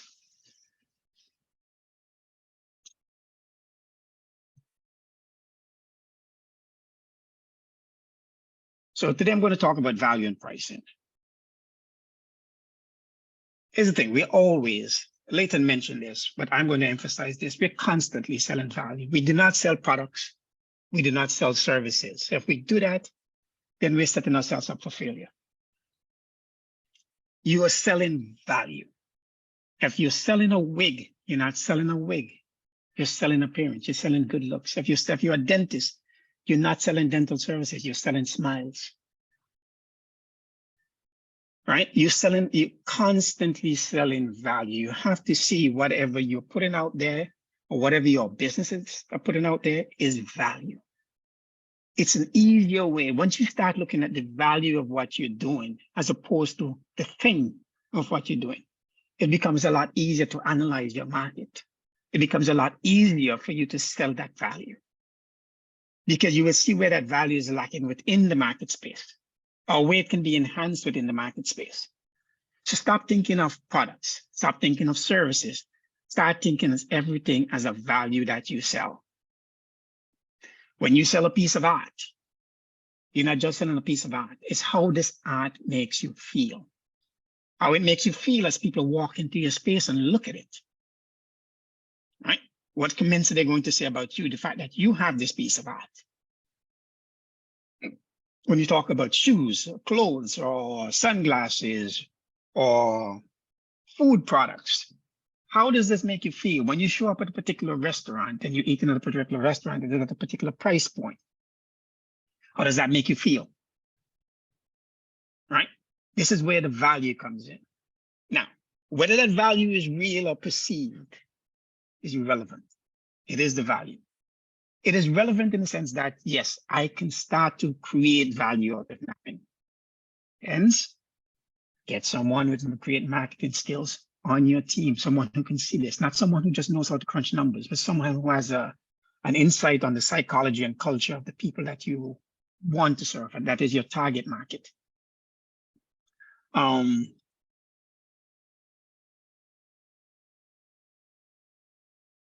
going to get like back in the day when there was Yahoo Music. This was a while back. This was before Apple. Yahoo gave away their music on behalf of artists. And what the artist was trying to find is the value, who was their music valuable to? So they would first start off selling the music to an age group of, let's say, 25 to 35. That's who they would want to spend their marketing dollars on. But giving away the music and monitoring who is actually consuming this music, they realized that, hey, my music is being consumed by people between the age of 45 and 55. It is more valuable to these people, right? So how do I now spend my marketing dollar? Value is critical. Understanding the value of your products is critical. Pricing analysis, right? Jump to the next slide. Before you can understand pricing analysis, or before you can conduct pricing, you need to understand what is your cost of selling your products. Well, what is pricing? Simply put, pricing is analysis is a research process to determine the ideal pricing of your products. This is about finding the sweet spot price that your consumers are willing to pay, and that isn't too low, that it paints the picture of poor quality. Later, touching this again, you see how everything is tying in. If you price your products too low, people are going to say, maybe that's not good. I'll give you an example, working here in New York. There's Brooklyn, there's Manhattan. If I'm managing a project in Brooklyn, my pricing is different than if I'm managing a project in Manhattan. Same work, same skill set, same person. But the people on Fifth Avenue in Manhattan, if I go and I say, oh, my prices are $75 an hour, they think, man, this guy shits, doesn't know what he's doing. If I go and I say my prices are $500 an hour, I say, great. There's somebody who knows what they're doing, right? So understand this, you can't price your product too low based on where you are, market analysis. Yet you can't price them too high where you price out certain consumers. Now we're going to address where's their balance, where's their that sweet spot, or where I can do tier pricing based on where I am. I do that all the time based on where I'm working. Working in the Caribbean, working in the United States, or working in India, 3 different price points that I have to put out there. So understanding the cost of your products is critical. One, there's a labor cost, and that includes your labor. And one of the things that I've noticed working in the region,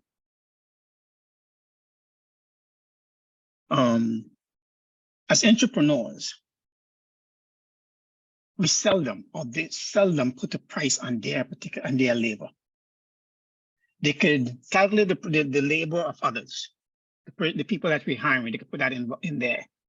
But my labor in creating, for instance, in Kim, the time that it took it to set up, the time that it took it to think of our products, the time it took it to the conception time, the production time, her time consulting with our marketing people, her time consulting with our manufacturing, it's important that she learns to put a price on that, right? Just alongside the material and production costs. And then there's a marketing cost, like getting this product to market. Then the logistics cost of getting this product to the consumer's hand. And then there's an operational cost, right? All these things are critical in pricing your product, right? Material, the material cost would include material and production, individual cost of all the parts used to build and assemble the products, the cost of all the raw material needed for the product, the cost of any and all purchases or sale and to recreate the product, operational costs, office staff, everyone directly involved. You have overheads, rent, software, there are formulas. Having a financial person on board that is going to analyze all of this cost as it comes to costing your product is important. So you might be saying, okay, this product cost me $20, but you're not understanding all the additional costs that went into that. Having somebody who's an expert in that aspects of things makes it more realistic, right? And just throwing a number out there, you could be selling yourself short. You could be leaving money on the table. And we can't afford to do that. So your software, your hardware, office rent, utilities, your support production team, whether that is your child or whether we're using institution, like one of the things that we're currently working on is how do we, on several levels, engage the tertiary level education institution throughout the Caribbean.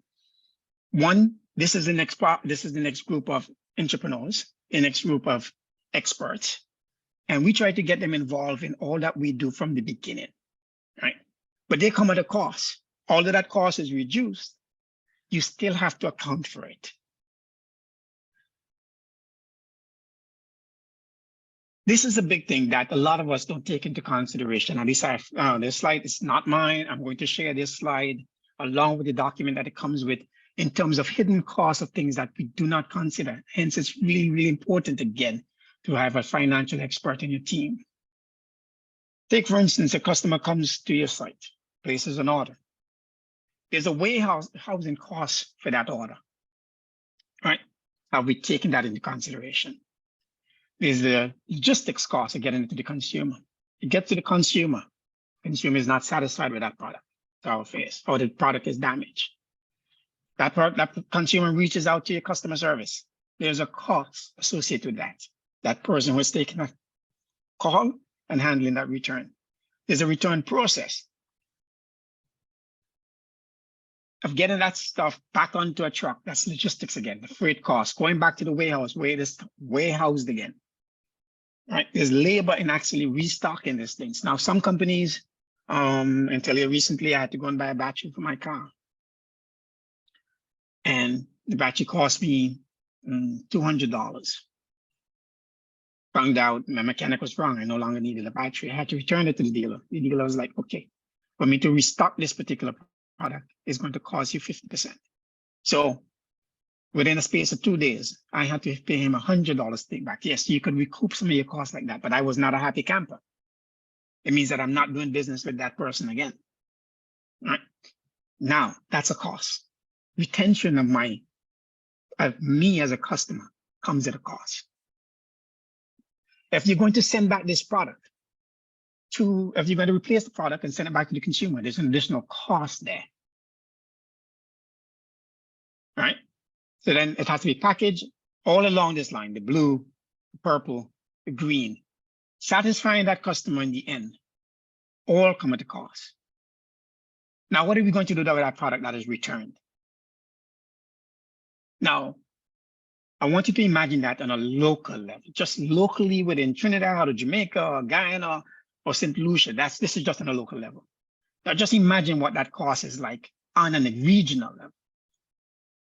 And think of what that cost is like on an international level. So as you are dealing with the businesses that you're supporting, these are the things that you have to take into consideration. So when you're pricing, all of this have to go into this. I have, let me see.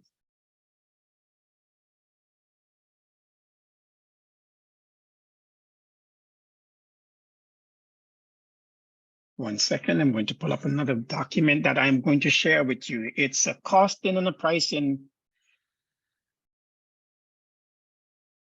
document that I'm still working on in terms of editing it and getting it to a state where it's applicable to us within the region. But I'm going to show you some of what that looks like.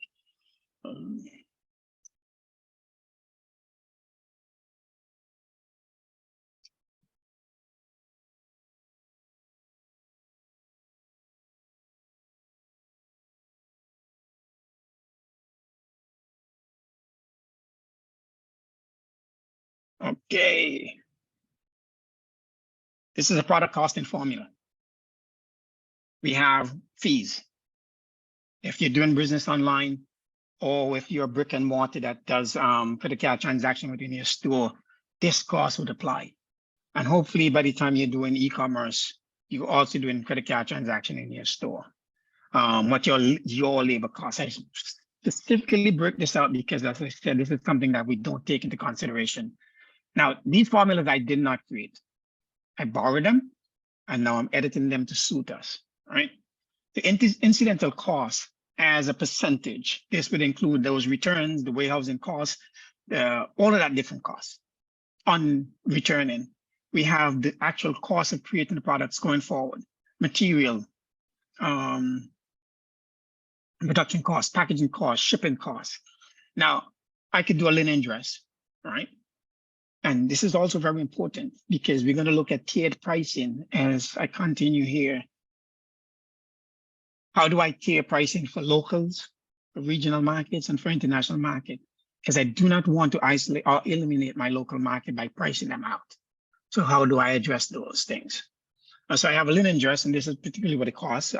It took me an hour to make it. These are the prices. If I put in an incidental cost of, you see, this is what cost of the product is, final price list.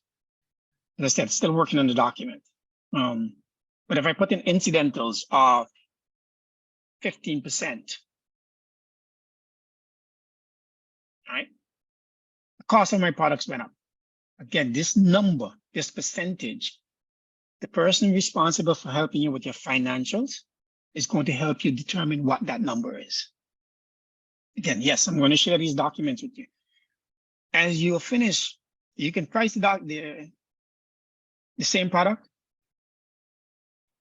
differently, or you could just price different products within these documents.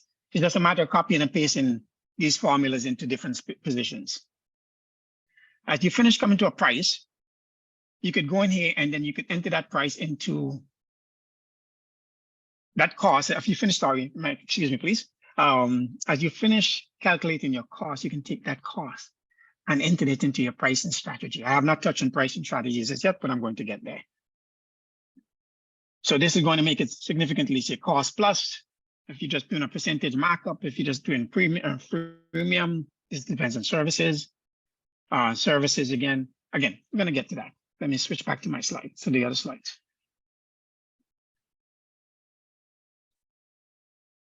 So far, any questions?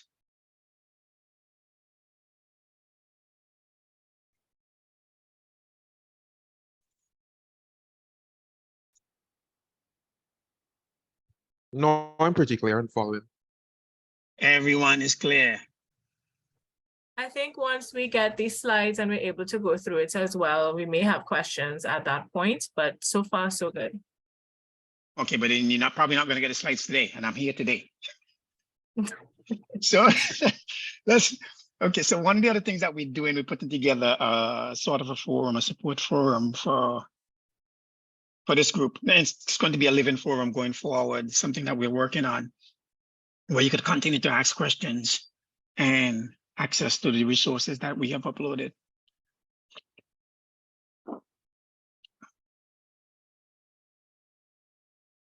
Okay. So you understand the cost of these things I'm gathering, and how we need to now include these things before we price products. Critical. This is one of my favorite things to do in terms of the value of what we sell. I'm sure you guys are familiar with this particular object. Okay.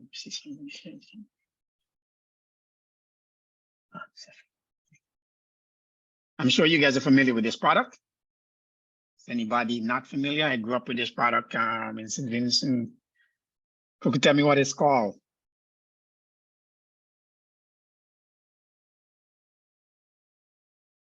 We call them Toyotas. Okay. Anybody else? What are the names? I did not know there was a name. Rabbits, we used to call them dog muzzles. Same in Grenada, dog muzzles. I just know them as sandals. I never knew them as anything else. That's quite hilarious with the Toyota thing though. Yeah. Jelly shoes in Guyana. Jelly shoes. There we go. Anybody else? And how much would you typically, and just as you're telling me this, typically how much would you pay for something like this in one of those spaces? Anybody could remember a price? And that was so long ago. That when I was at primary school, secondary. So It was within But they were- $20. It was within $20. Yes, There we go, less Nadine. than There we go, less than Nadine. $20. What you used to call them, Nadine? It's me who said Toyotas. I know them as Toyotas. Everybody had one, eh? Okay. Here we go. They're on sale for $239.99 from Celine. No. Not But what back then, currency. What was that? US. US dollars? Oh my US God. dollars. A new For type of real? to wear out, as opposed to the plastic versions we used to have. No, this is the same plastic version, my Same man. plastic version. You paying for the I had brand to name, add not that. the actual material. What is Celine selling? Celine is I selling. think it value. has to do Celine with is- the brand. That's why it's so expensive. There we go. Celine is There we We go. had women's names, apparel. that's all. What's that? Celine is a high-end fashion designer brand. It's the brand name. Exactly. It is a brand, right? Yeah, it's just So like this if goes back to what I Balenciaga was or saying. Prada makes it. Correct. But this goes back to what I was saying. Whether the value is real or perceived, it is important. They're selling a value. They're not selling their shoes. Understand how this now ties in? They're not selling a shoe, they're selling a value. That value is attached to the brand that they have built. Yes, it is important that we build branding. Hence, again, having a marketing expert on your team is critical. A lot of the businesses that we're dealing with, look, if are coming in and they do not understand a lot of this.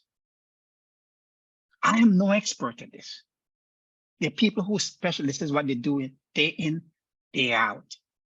They can look at the product and they can see avenues. They can see opportunity. Even if you see this as just a jelly shoes or a Toyota, they're not seeing that. They're seeing something completely different. Do not limit your thoughts, right? Do not, you can be guided but not controlled by what the market trends are outside of your space. Again, guided, not controlled. I once had a customer. Go ahead.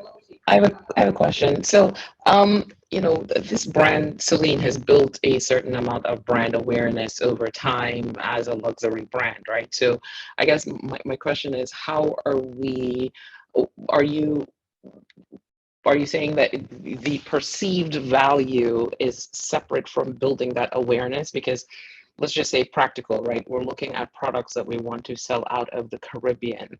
You have to first build that brand awareness for the brand to then even for that to happen, right? So it's not that we can look at the product and say, hey, this 99 cents product could be sold for 200 and some odd dollars. It really has to be about that, you know, will people pay that for that brand? If it's not a big name brand, they won't pay that. So I feel like not a lost, but I just want to make sure that I'm, you know, what you're saying kind of ties back to that.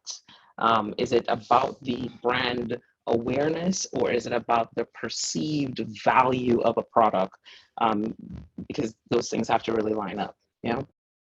Exactly. So they're not mutually exclusive, right? So we're talking about two things. Building a brand, which is really, really important. I build a brand not necessarily for a particular product. I build a brand because brands are lasting. Brands are what stands for them. I could go, if I'm building a brand, like I was talking to another customer of mine who wanted to get into the marijuana business.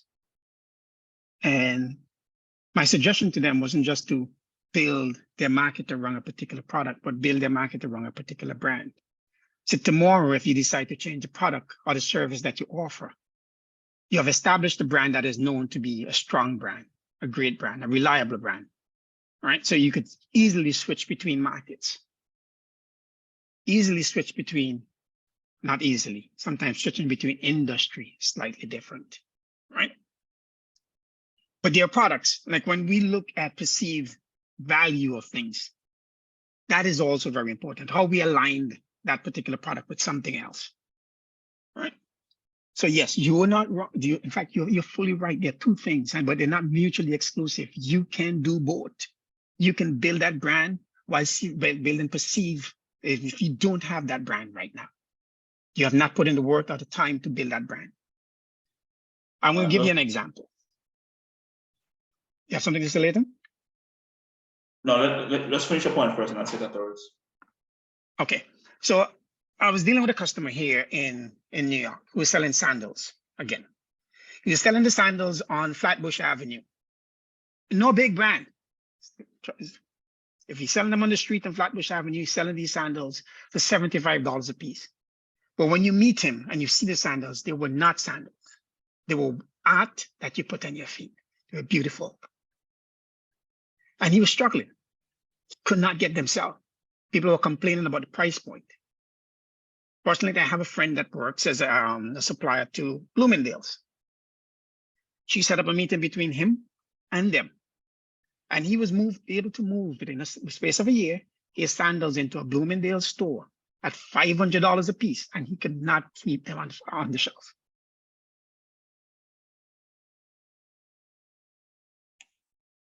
So sometimes it's not just about building a brand immediately, because building a brand takes time.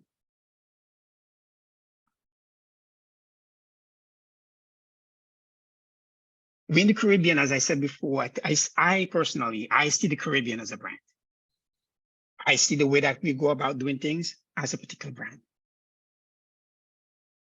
And I try to sell, when I sell services from the Caribbean or products from the Caribbean, I try to convey it as such. A lot of what we do is handmade. Just having something that is handmade says a lot. So let me just jump in here, and on that note especially, it's all really about, building a brand is, as Gilbert said, is a whole process and takes years. What you can do from very early is manage your brand positioning. So at the end of the day, the reason why somebody will buy the Toyota slippers or sandals for $30 versus spend $500 on it is dependent on how the brand is positioned, not the product, as you'd have heard Gilbert mention, but the brand. What do I mean by this?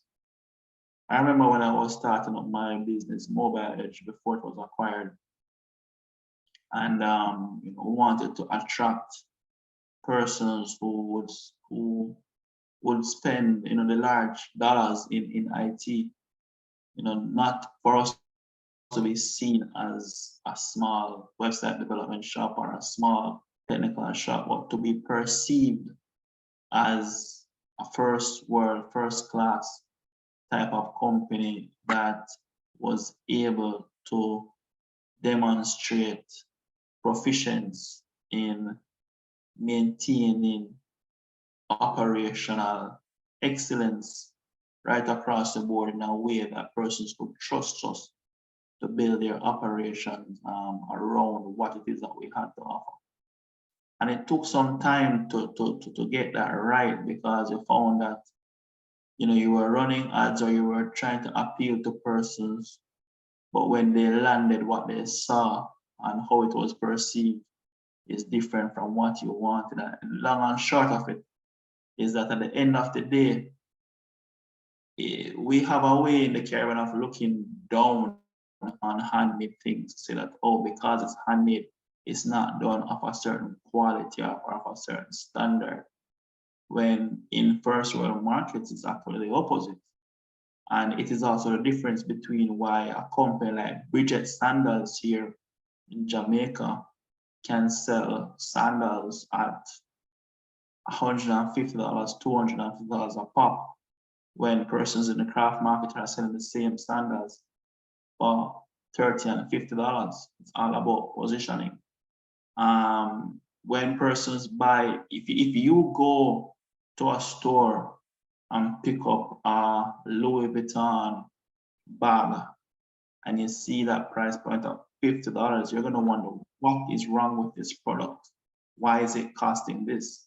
It is because Louis Vuitton has positioned itself as a premium brand. So no matter what product is released by that company, it is expected to be of a certain price point.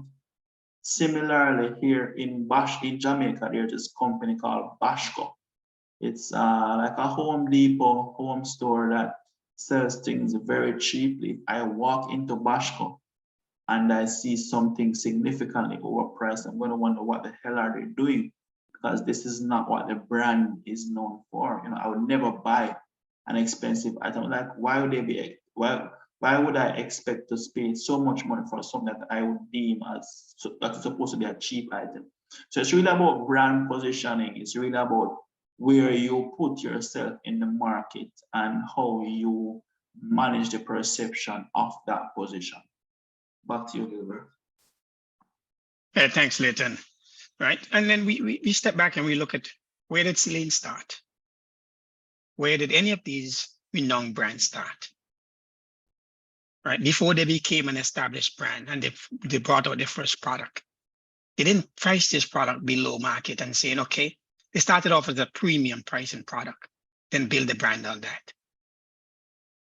I'm saying there's an opportunity here for us, and we have to look carefully at what that opportunity is. All right, so Next slide.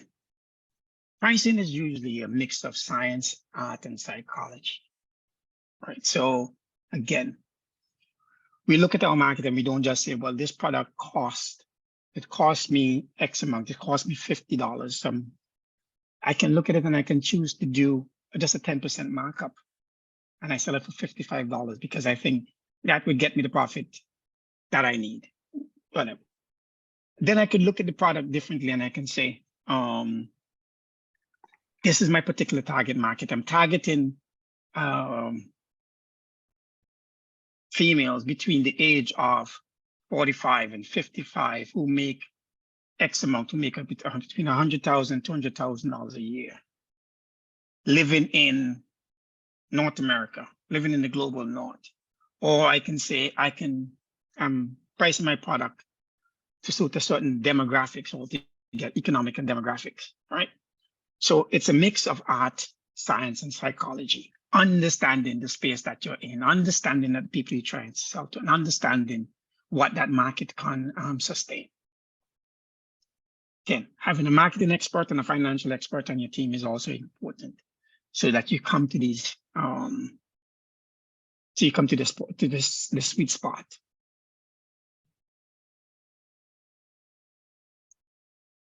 This is one of the things that for us in the Caribbean, as we enter the e-commerce space, our market is no longer local. As I said earlier, you're dealing with a local consumer base, you're dealing with a regional consumer base, and hopefully as a business person, this is your aim, is to try and move as much of your products as possible at a price point that you have now come to agree on.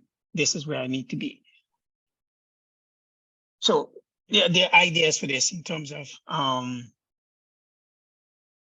locally, I can make a product that is smaller or a different color or a different style that is only available locally, and I could price that differently. And then I could price products differently based on each market, the regional market and the international market. Again, always taken, as we have already come to an understanding of what our cost is and pricing these products based on those markets. Any questions? Everyone understands what I said about that one? Gilbert, are you hearing me? Yeah, go ahead. Good question. I mean, I get this question all the time. You know, I don't think there's any one answer for it. But since you're on a topic, how do we, from a pricing perspective, assign value? You know, sometimes I say value is perceived, but you know, how can we assign a pricing to something where, you know, it could really be priced at anything? How is there a formula? I know you talked about, you know, the different considerations earlier that are things that happen in the background and so forth. But is there a formula on your end that you are exposed to, the persons can use to really price something where the value can be so it's very subjective? Okay.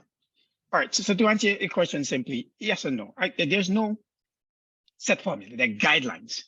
And the spreadsheet that I shared, that I let you guys view earlier, are the guidelines. Right? But it's going to come back again to a mix of science, art, and psychology. So the document, again, I'm going to upload it.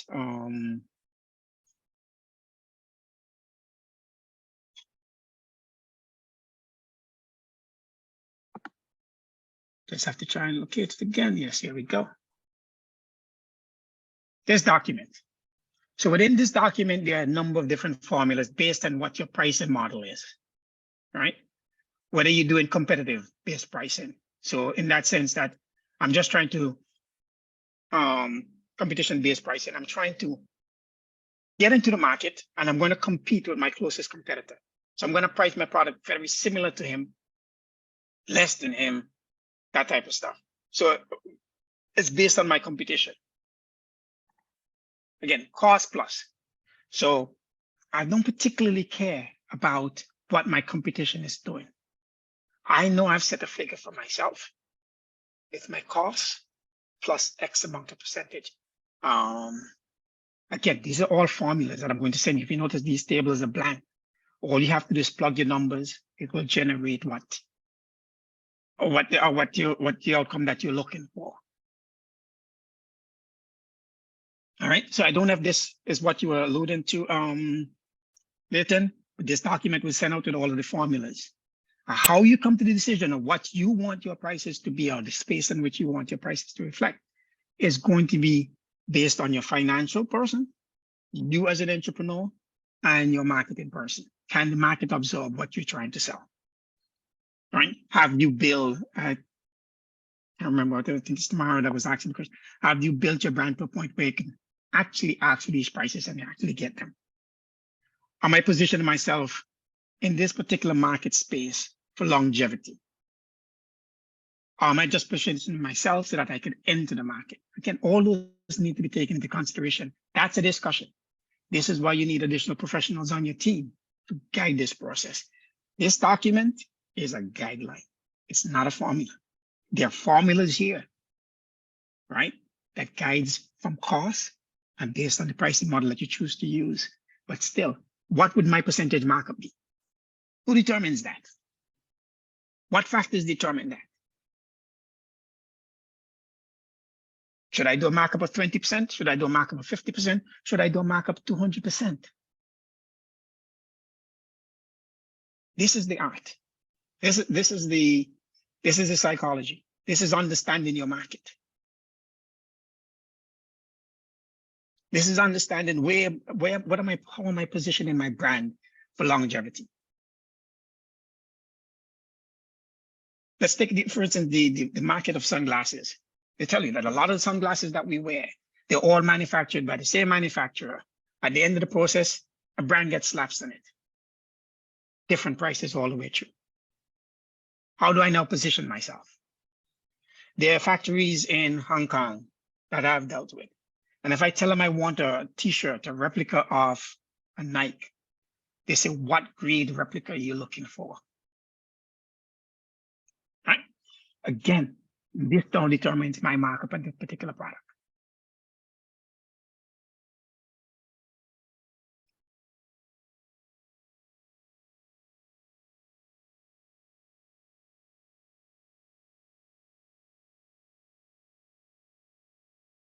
Answer the question, Leighton. Anybody else has questions alongside that? Yeah, man, definitely. So I have to look closely at that document. Yeah. But yeah, pretty much it did jump into some of it. Okay, so we look at cost plus pricing. This is simple markup. Material cost is $5, labor cost is $25, shipping cost is $5, overheads is additional $10, total cost of $45. And then I choose to do a markup of 35%.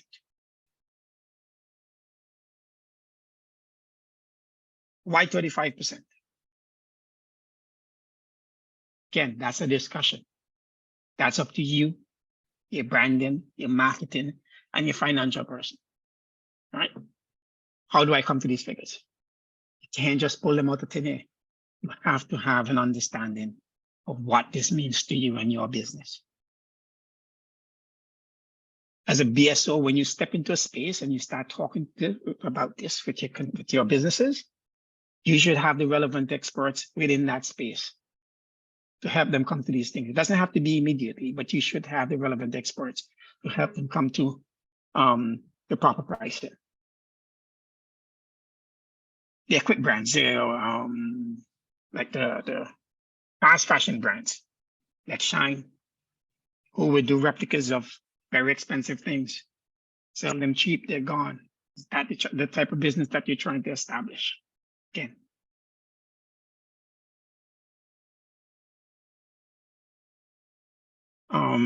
Competitive pricing.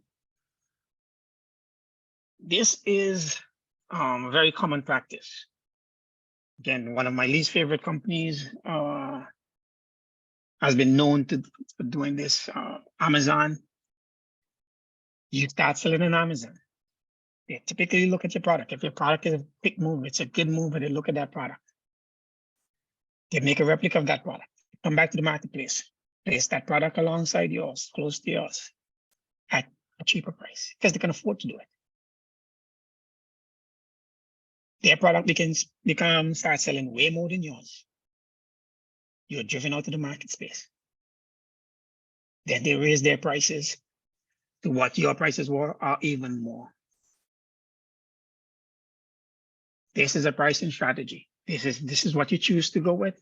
Again, that's a decision between the business, the financial person, the marketing person. What is their vision? What is their business model? This is what you want to go with? Fine, it works. It exists, it works.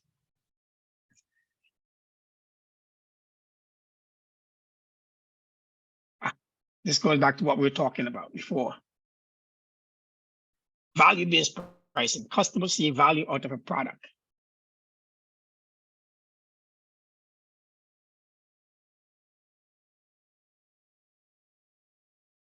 Again, this is setting prices based on how much your consumer believes that price is worth. You're going to have to set up that story. Again, not a marketing expert. You're going to have to set up the story behind your product. One of the things that we advise when we onboard in a small business is, I want to hear your backstory. Let's talk about how your product was conceived, especially when we're dealing with small micro businesses. How your product was conceived, how it was developed, how it came to be in. And we put that story out there.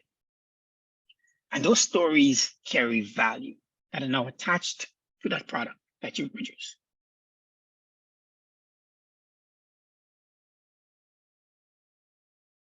So the product does in common and it has a value.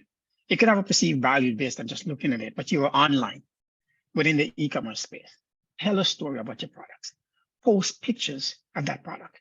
Post pictures. If you want to create value, you have to post your pictures with people who seem as if they are of value. Again, I'm doing air quotes here because culturally that changes, right?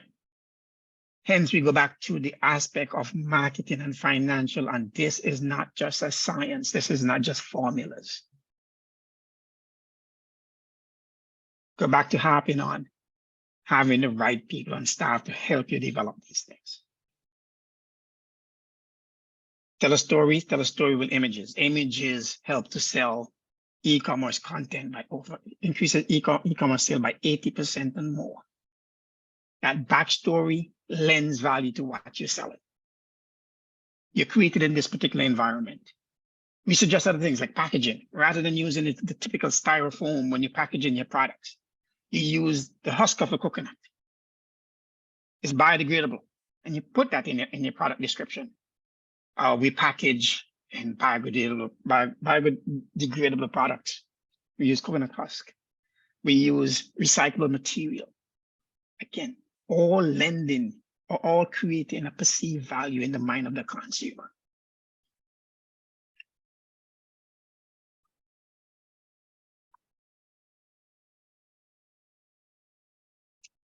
Price skimming. Price skimming strategy refers to when an e-commerce business charges the highest initial price that customers will pay, then lower it over time. As demand from the first customer is satisfied and more competitors enter the market, business can lower the prices to attract new and more price-conscious customer base. This is not something that I found very popular, right? But it works. If the market is lucrative in the beginning, expect competition. So get it whilst you can. That is the mindset. I get in here, market is lucrative, I can price high, and as competitors come on board, I can lower my price. But as you can see, there's a trust issue that develops here. I know for me as a consumer, if that's what you were doing with me in the beginning, I'm not coming back to you as your price begins to lower. If it's something that, if this is a product that I have and repeat buy, I'm not. I don't trust you. You took advantage of me. And I don't like that. So this is something you have to be very careful with. It works. It works in some markets. But was this aligned with the value of your company or the type of relationships you're trying to build over a long period of time?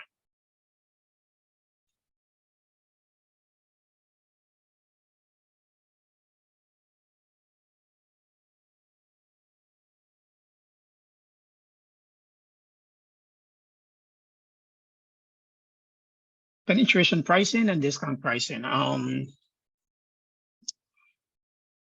Again, this should speak for itself. You're pricing your product so that you can enter the market. Right? It's not, it's sometimes slightly lower than your competitors.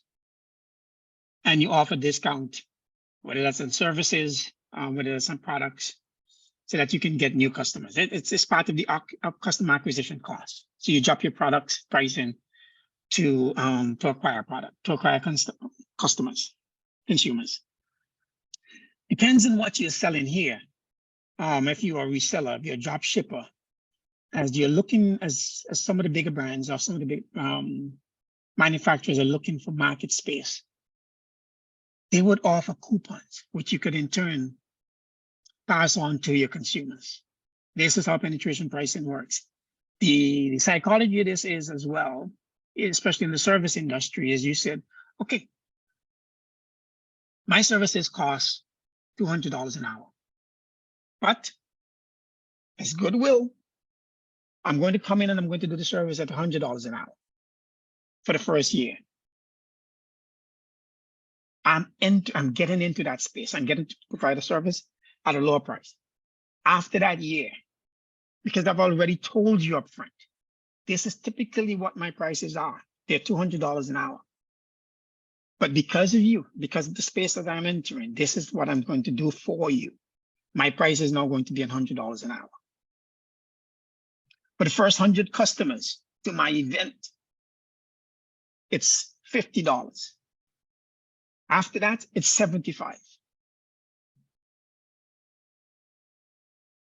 You do subscription base. If you're doing subscription, it's $10 a piece. If you're buying one off, it's $15. How do I get in there? These discount prices allow me to acquire customers by appealing to one, not just the value that I'm presenting, because I'm telling you what my price is up front of comparative pricing here, but also telling you that I'm doing this because of you. I'm bringing you a particular value at this particular price because I appreciate you. But look forward for my prices going up in the future. So I'm preparing you. I'm not just taking advantage of you. I'm preparing you. I'm being honest with you up front.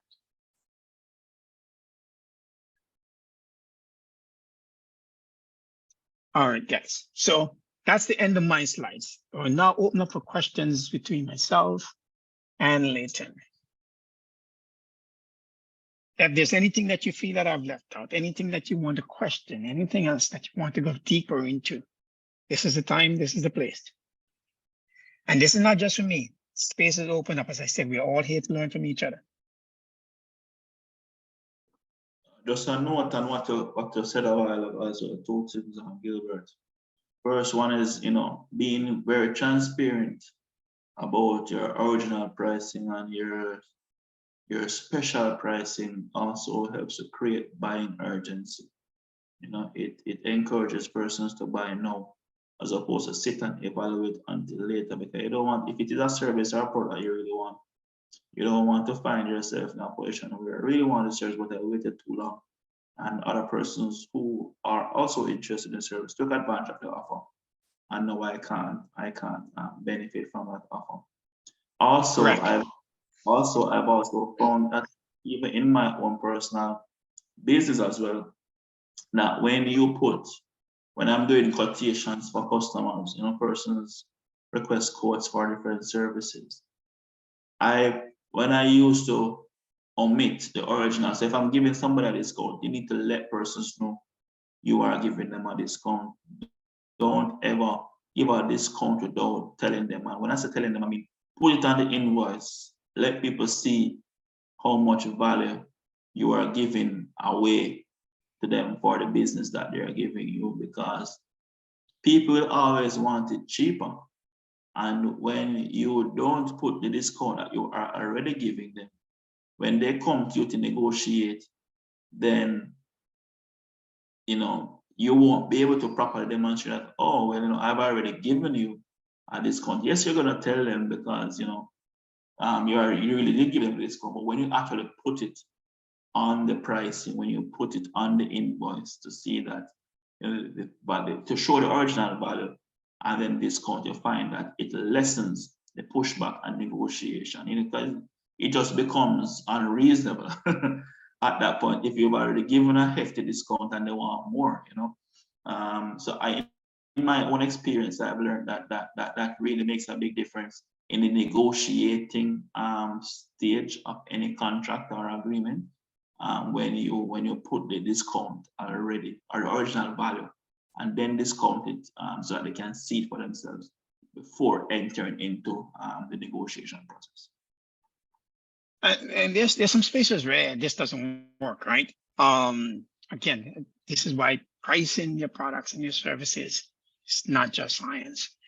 Let's say you're doing a concert and you start off with, my tickets are $100. And you come back and you said, oh, tickets are now going on sale for $50. My insertion as a consumer, well, this concert is not selling out very well. Or this particular thing is not selling very well. Maybe I don't need to attend. Maybe it shits. Right? So you have the psychology of it, understanding the market space that you're in. When you're in a space like the Caribbean where you find consumers are very unforgiving with the products that you bring to market, you have to take those things into consideration. That is very true. Recently, about 2 weeks ago, they had a comedy show here in Jamaica where Cedric, the entertainer from the US, along with Major Hype, popularly known across the Caribbean, was here for that comedy show. And you know, it was being hyped, but the ticket prices were ridiculous. And when Cedric was here, he was actually on radio doing their media tours, and he was actually offering a 2-for-1 discount. And right away, somebody said to me, "Lady, you know, I don't believe that ticket sales are going well, because how is it that at the very last, when you expect that, you know, people will be, you know, rushing to tickets because the Cedric is here, but he's now offering a 2-for-1." It tells me right off the bat that sales are not doing well, and it ended up to be very much so. That sales were not doing very well, and they were trying to make a last-minute push to get more people through the door, you know, because they want to have a pop. There's no sense having a comedy show to an empty audience, right? So even half price makes sense. So it really does have that impact. So, you know, I just want to hit the nail on the head there, Gilbert, that you're right on the money where that is concerned. It really doesn't work for all, you know? Yeah, again, I'm seeing a lot of these things to press that having the right support staff, even if they're not full-time workers with the BSOs, is critical. I know not all BSOs are built equally. You just don't have the capital or the resources to hire or to have them on staff full-time, but hire is needed. One of the things that we also realized early in the game is that when we give away space without conditions, like we would say, to onboard a business onto our platform, it's absolutely free. It was a challenge because they will come and they will sit there on the platform. The products are uploaded. They feel as if they didn't have to do anything. Everything else became our responsibility. But if we say, hey, to be on this platform, it's going to cost you $500 unless you do X amount of sales over the next year, it's incentivize them to actually push. Right? It benefited them, it benefited us. Right? For BSOs, one of the things that we're saying, okay, as a small business, if you're part of a BSO, right, you can get on the platform, but the BSOs also have their fees that they're charging for, whether it's a nominal fee. There is something very important in having them be a part, having some skin in the game. Having your business have skin in the game is besides the fact that they're showing up, besides the fact that they have invested time, elbow grease, they have invested what little money that they had. If you create circumstances or saying to them, here is your fee, for being on here. This is your X amount. You have to pay $200 a year or $200 a month. I don't know what those fees are, but we could waive X amount if you putting in X amount of work, if you're doing this particular thing. It really incentivizes them. They tell you one is psychology behind IKEA furniture, why IKEA furniture was designed to be thrown away as you move, but people hold on to them. Why? Because they put work into putting them together. They feel as if they've produced something. Right. So having your businesses have skin in the game is really important. Very true. Anything else, guys? Come on, there has to be more questions, more interactivity here. Let's go. As I said, you guys are the ones that shape in the future of the Caribbean. You know, it's a lot, but it is what it is.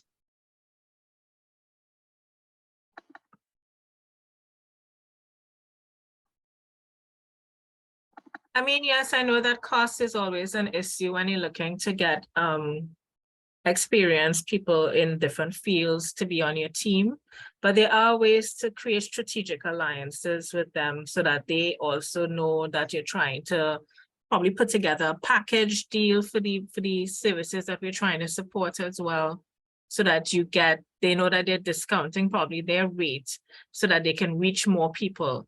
And it could put together a package so that everyone could benefit from getting their services as well as what we're learning here today. So that's just an idea to put forward in terms of how you can approach different qualified, experienced leaders in their industry in terms of the what you're suggesting, the accountants, the analysts, etc., so that they can also reach people based on what you're following, what you have as a following as well. Yeah, and volunteers, right? Yeah, volunteers like us, Tamara and I with YPCP. But Yeah, you know, exactly. and then another way as well, because so we have stakeholder engagement. We know what we're trying to do, which is that we're trying to, as you said, be the future of Trinidad and Tobago in terms of supporting the entrepreneurs here.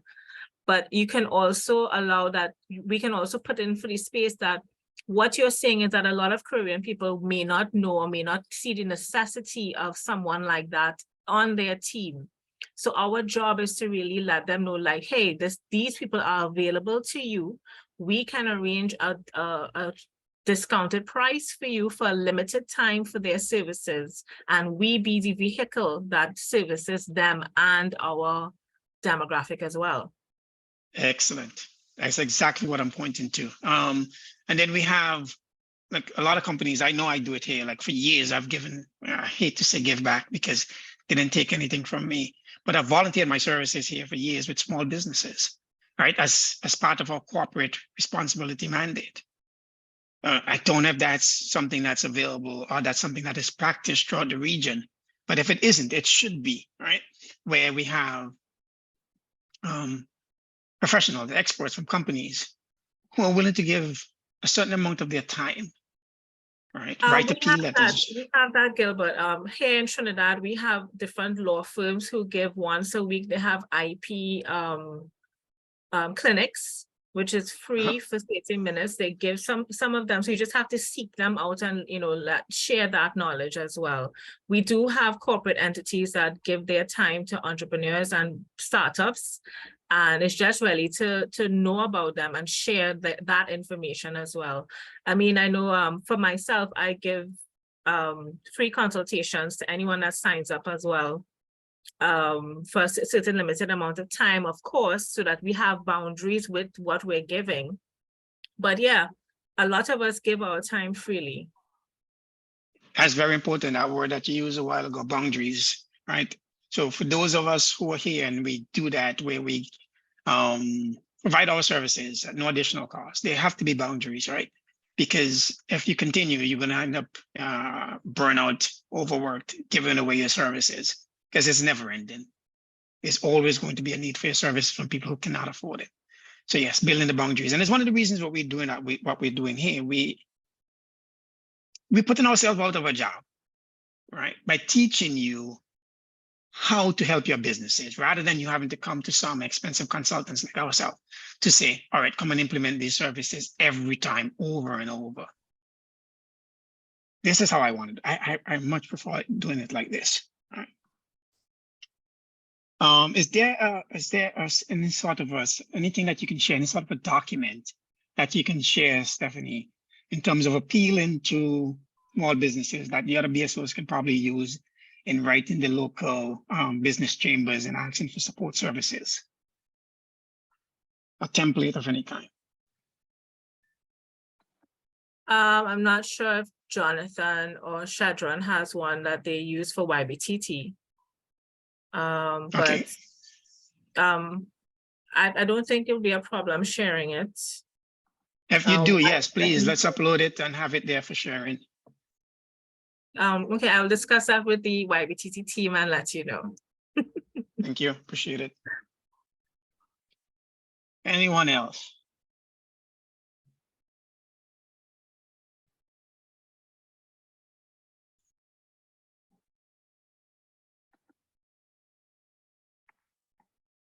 Anyone else? Madhu, you're usually very vocal. Mara, you're usually very vocal. Come on, let's go. Nadine. So this is Tamara. I'll talk just because I like to. So I guess at the end of this, right? What are we? Now your what- contribution is valuable. This is when I press people to speak, it's not because I just want you to speak. Is that the contribution that you bring, as small as it is, sometimes it's really valuable. Right? I You may not, appreciate sometimes that. you, yeah, sometimes the No, other guy may not see the I'm value of just what you joking. bring, but it's great. Yeah. I was just joking. So no, I appreciate that. All right, so let's talk a little bit about because I like to put things in context, right? So there've been a lot of grand ideas today, and I'm in the space, so I kind of get a lot of it, right? So we started off with a case study, and the case study is to walk us through. This is the blueprint that each of us should be using to build out our strategy for any of our businesses that we're working with, correct? Correct. So as we kind of walk through some of these things, I think there was a lot of high level conversation. I think, the banking pieces are important. All the pieces that were kind of discussed, the business model pieces. So where do we start really kind of delving into the more e-commerce side of things around, the infrastructure and all those pieces? Because what I heard today was really more focused around the local activity, and if the if the goal is to really push to the US and other markets, right? When do we get to those other pieces of the infrastructure? And I may be jumping the gun, but I wanted to know. Okay, so this is a conversation that Leighton, myself, Philip had earlier. My perspective on this has not changed much, right? Again, I like to do this in phases. When it comes to serving in the e-commerce space, I like to have the businesses start off doing this locally. It may be slower, but then they get the practice of what it is like to do customer service, what it is like to do logistics, that delivery process, what it's like to handle returns, what it's like to dealing with a customer base that is not just your walk-ins. I like to start there. So for instance, if we're looking at Kim, if Kim starts off doing local, right, she's only dealing with people who are currently at the hotels or within her community that she currently serves. If she's setting up a space where she has, where you can book an appointment, it's local. If she's dealing with consumers who are within the hotel spaces, she's put out her advertising, they can walk into her space and actually buy products, or they can order products as they have left, or they're going back, they want to take back products with them. The order she delivered to the hotels. Great. She is learning that entire process easily. If she has to deal with any customer service relations issues, it's relatively easier for her to deal with. Less expensive for her to handle, right? I like to start from that space, especially if this is new to the businesses. It gives them a handle on this completely different channel, especially if you're a micro business, right? You're now chief cook and bottle washer. You're doing everything for yourself. If when it comes to handling international orders that are scaling, because once you open your door in e-commerce, filtering that traffic becomes a challenge, right? If you have an IT expert in your team who can say, well, we're going to filter where your customers come from. We're going to filter so that you only have access to customers in Gozile or in Guave. Great. But typically once you open up your e-commerce store, it's opened up to everyone.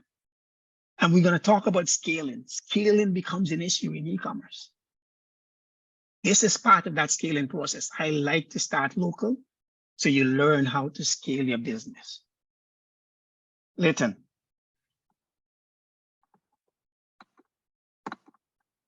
Yes, good input there, Gilbert. So the long and short of that question is that I think by our next module, we will be getting into the more technical elements of e-commerce.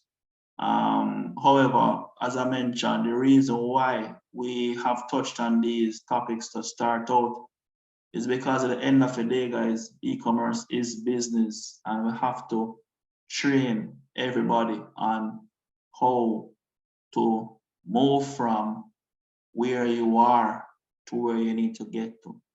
And it all starts with understanding the core business concepts behind activating e-commerce before you can start touching into the technologies. As I mentioned in my presentation, that I've been doing e-commerce long before COVID.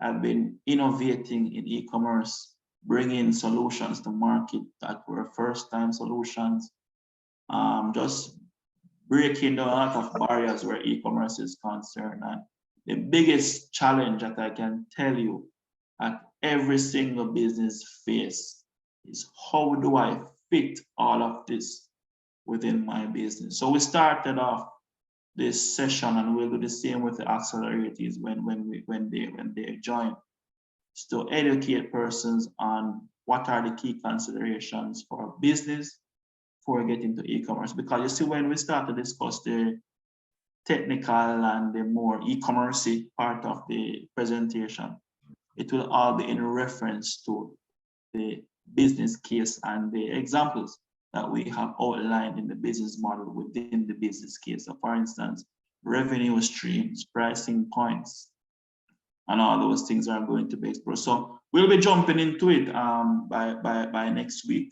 We'll be getting into the more technical things and demystifying a lot of that. But Gilbert makes a great point as well as it relates to the e-commerce journey and also the journey to exporting. Absolutely no business, unless they made a product wholly and solely for export, starts tomorrow and starts exporting the very next day. Natural journey of any business is to first fulfill the immediate market space around them, and then from there they either build on top of the exposure that they have had locally to tap into international opportunities, or they strategically target these international opportunities based on where they know their products can fit.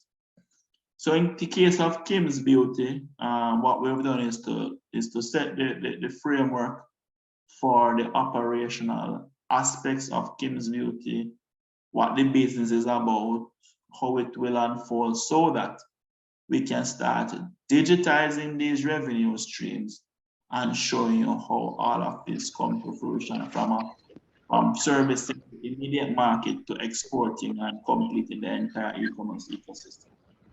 Well, Leighton, can I just tell you that this explanation here at the end is perfect. This is exactly what I think we needed summarized, right? Because it seemed, while it was great presentations, you know what I mean? Like this, and what you said here takes everything home, and it all kind of makes sense right now. So I appreciate that. Yeah, man. And this is why we want the questions, because these are types of questions that bring out, different perspectives, not only on what we're presenting, how it is digested. Sure. Right. Yeah, and I think it's important to understand that the fundamentals of business apply. But I think that's, as you guys are kind of going through this process, we're hearing a lot, right, in these 3 hours. So I think, really bringing it back home to how do we get, because I'm sure I'm not the only one is like, all right, where do we e-commerce? Because as we're moving through, we're all probably thinking and understanding that the fundamentals of business apply. So I think bringing these things home is going to be important as you guys go forward. You guys are doing a great job, right? But it's 3 hours of time, so I want to make sure we're all kind of getting it. Not to speak for anyone, my personal opinion. Yeah, man, and thanks for your question, Tamara. What I will say to you guys is that you are going to, in your own experience dealing with the accelerators, especially being that it's gonna be a concentration of e-commerce based opportunities, conversations. At the same time, you're going to realize that a lot of the problems that the accelerators or the businesses face is from an approach perspective. And approach does not start with the e-commerce systems, but it starts with the e-commerce business model, which is what we're trying to nail in the very beginning. Right.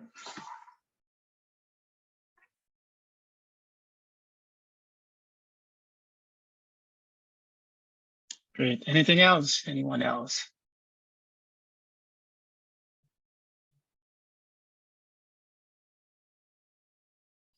All right, Mr. Thank you again for another great week. Look forward to seeing you guys next week again. Next Thursday, same place, same time. Likewise, guys. Thanks, So next week I can come expecting us to delve more into the workbook. We're going to introduce the workbook at the beginning of next week's session and get into our e-commerce focus topics. All right. Take care. Thanks again.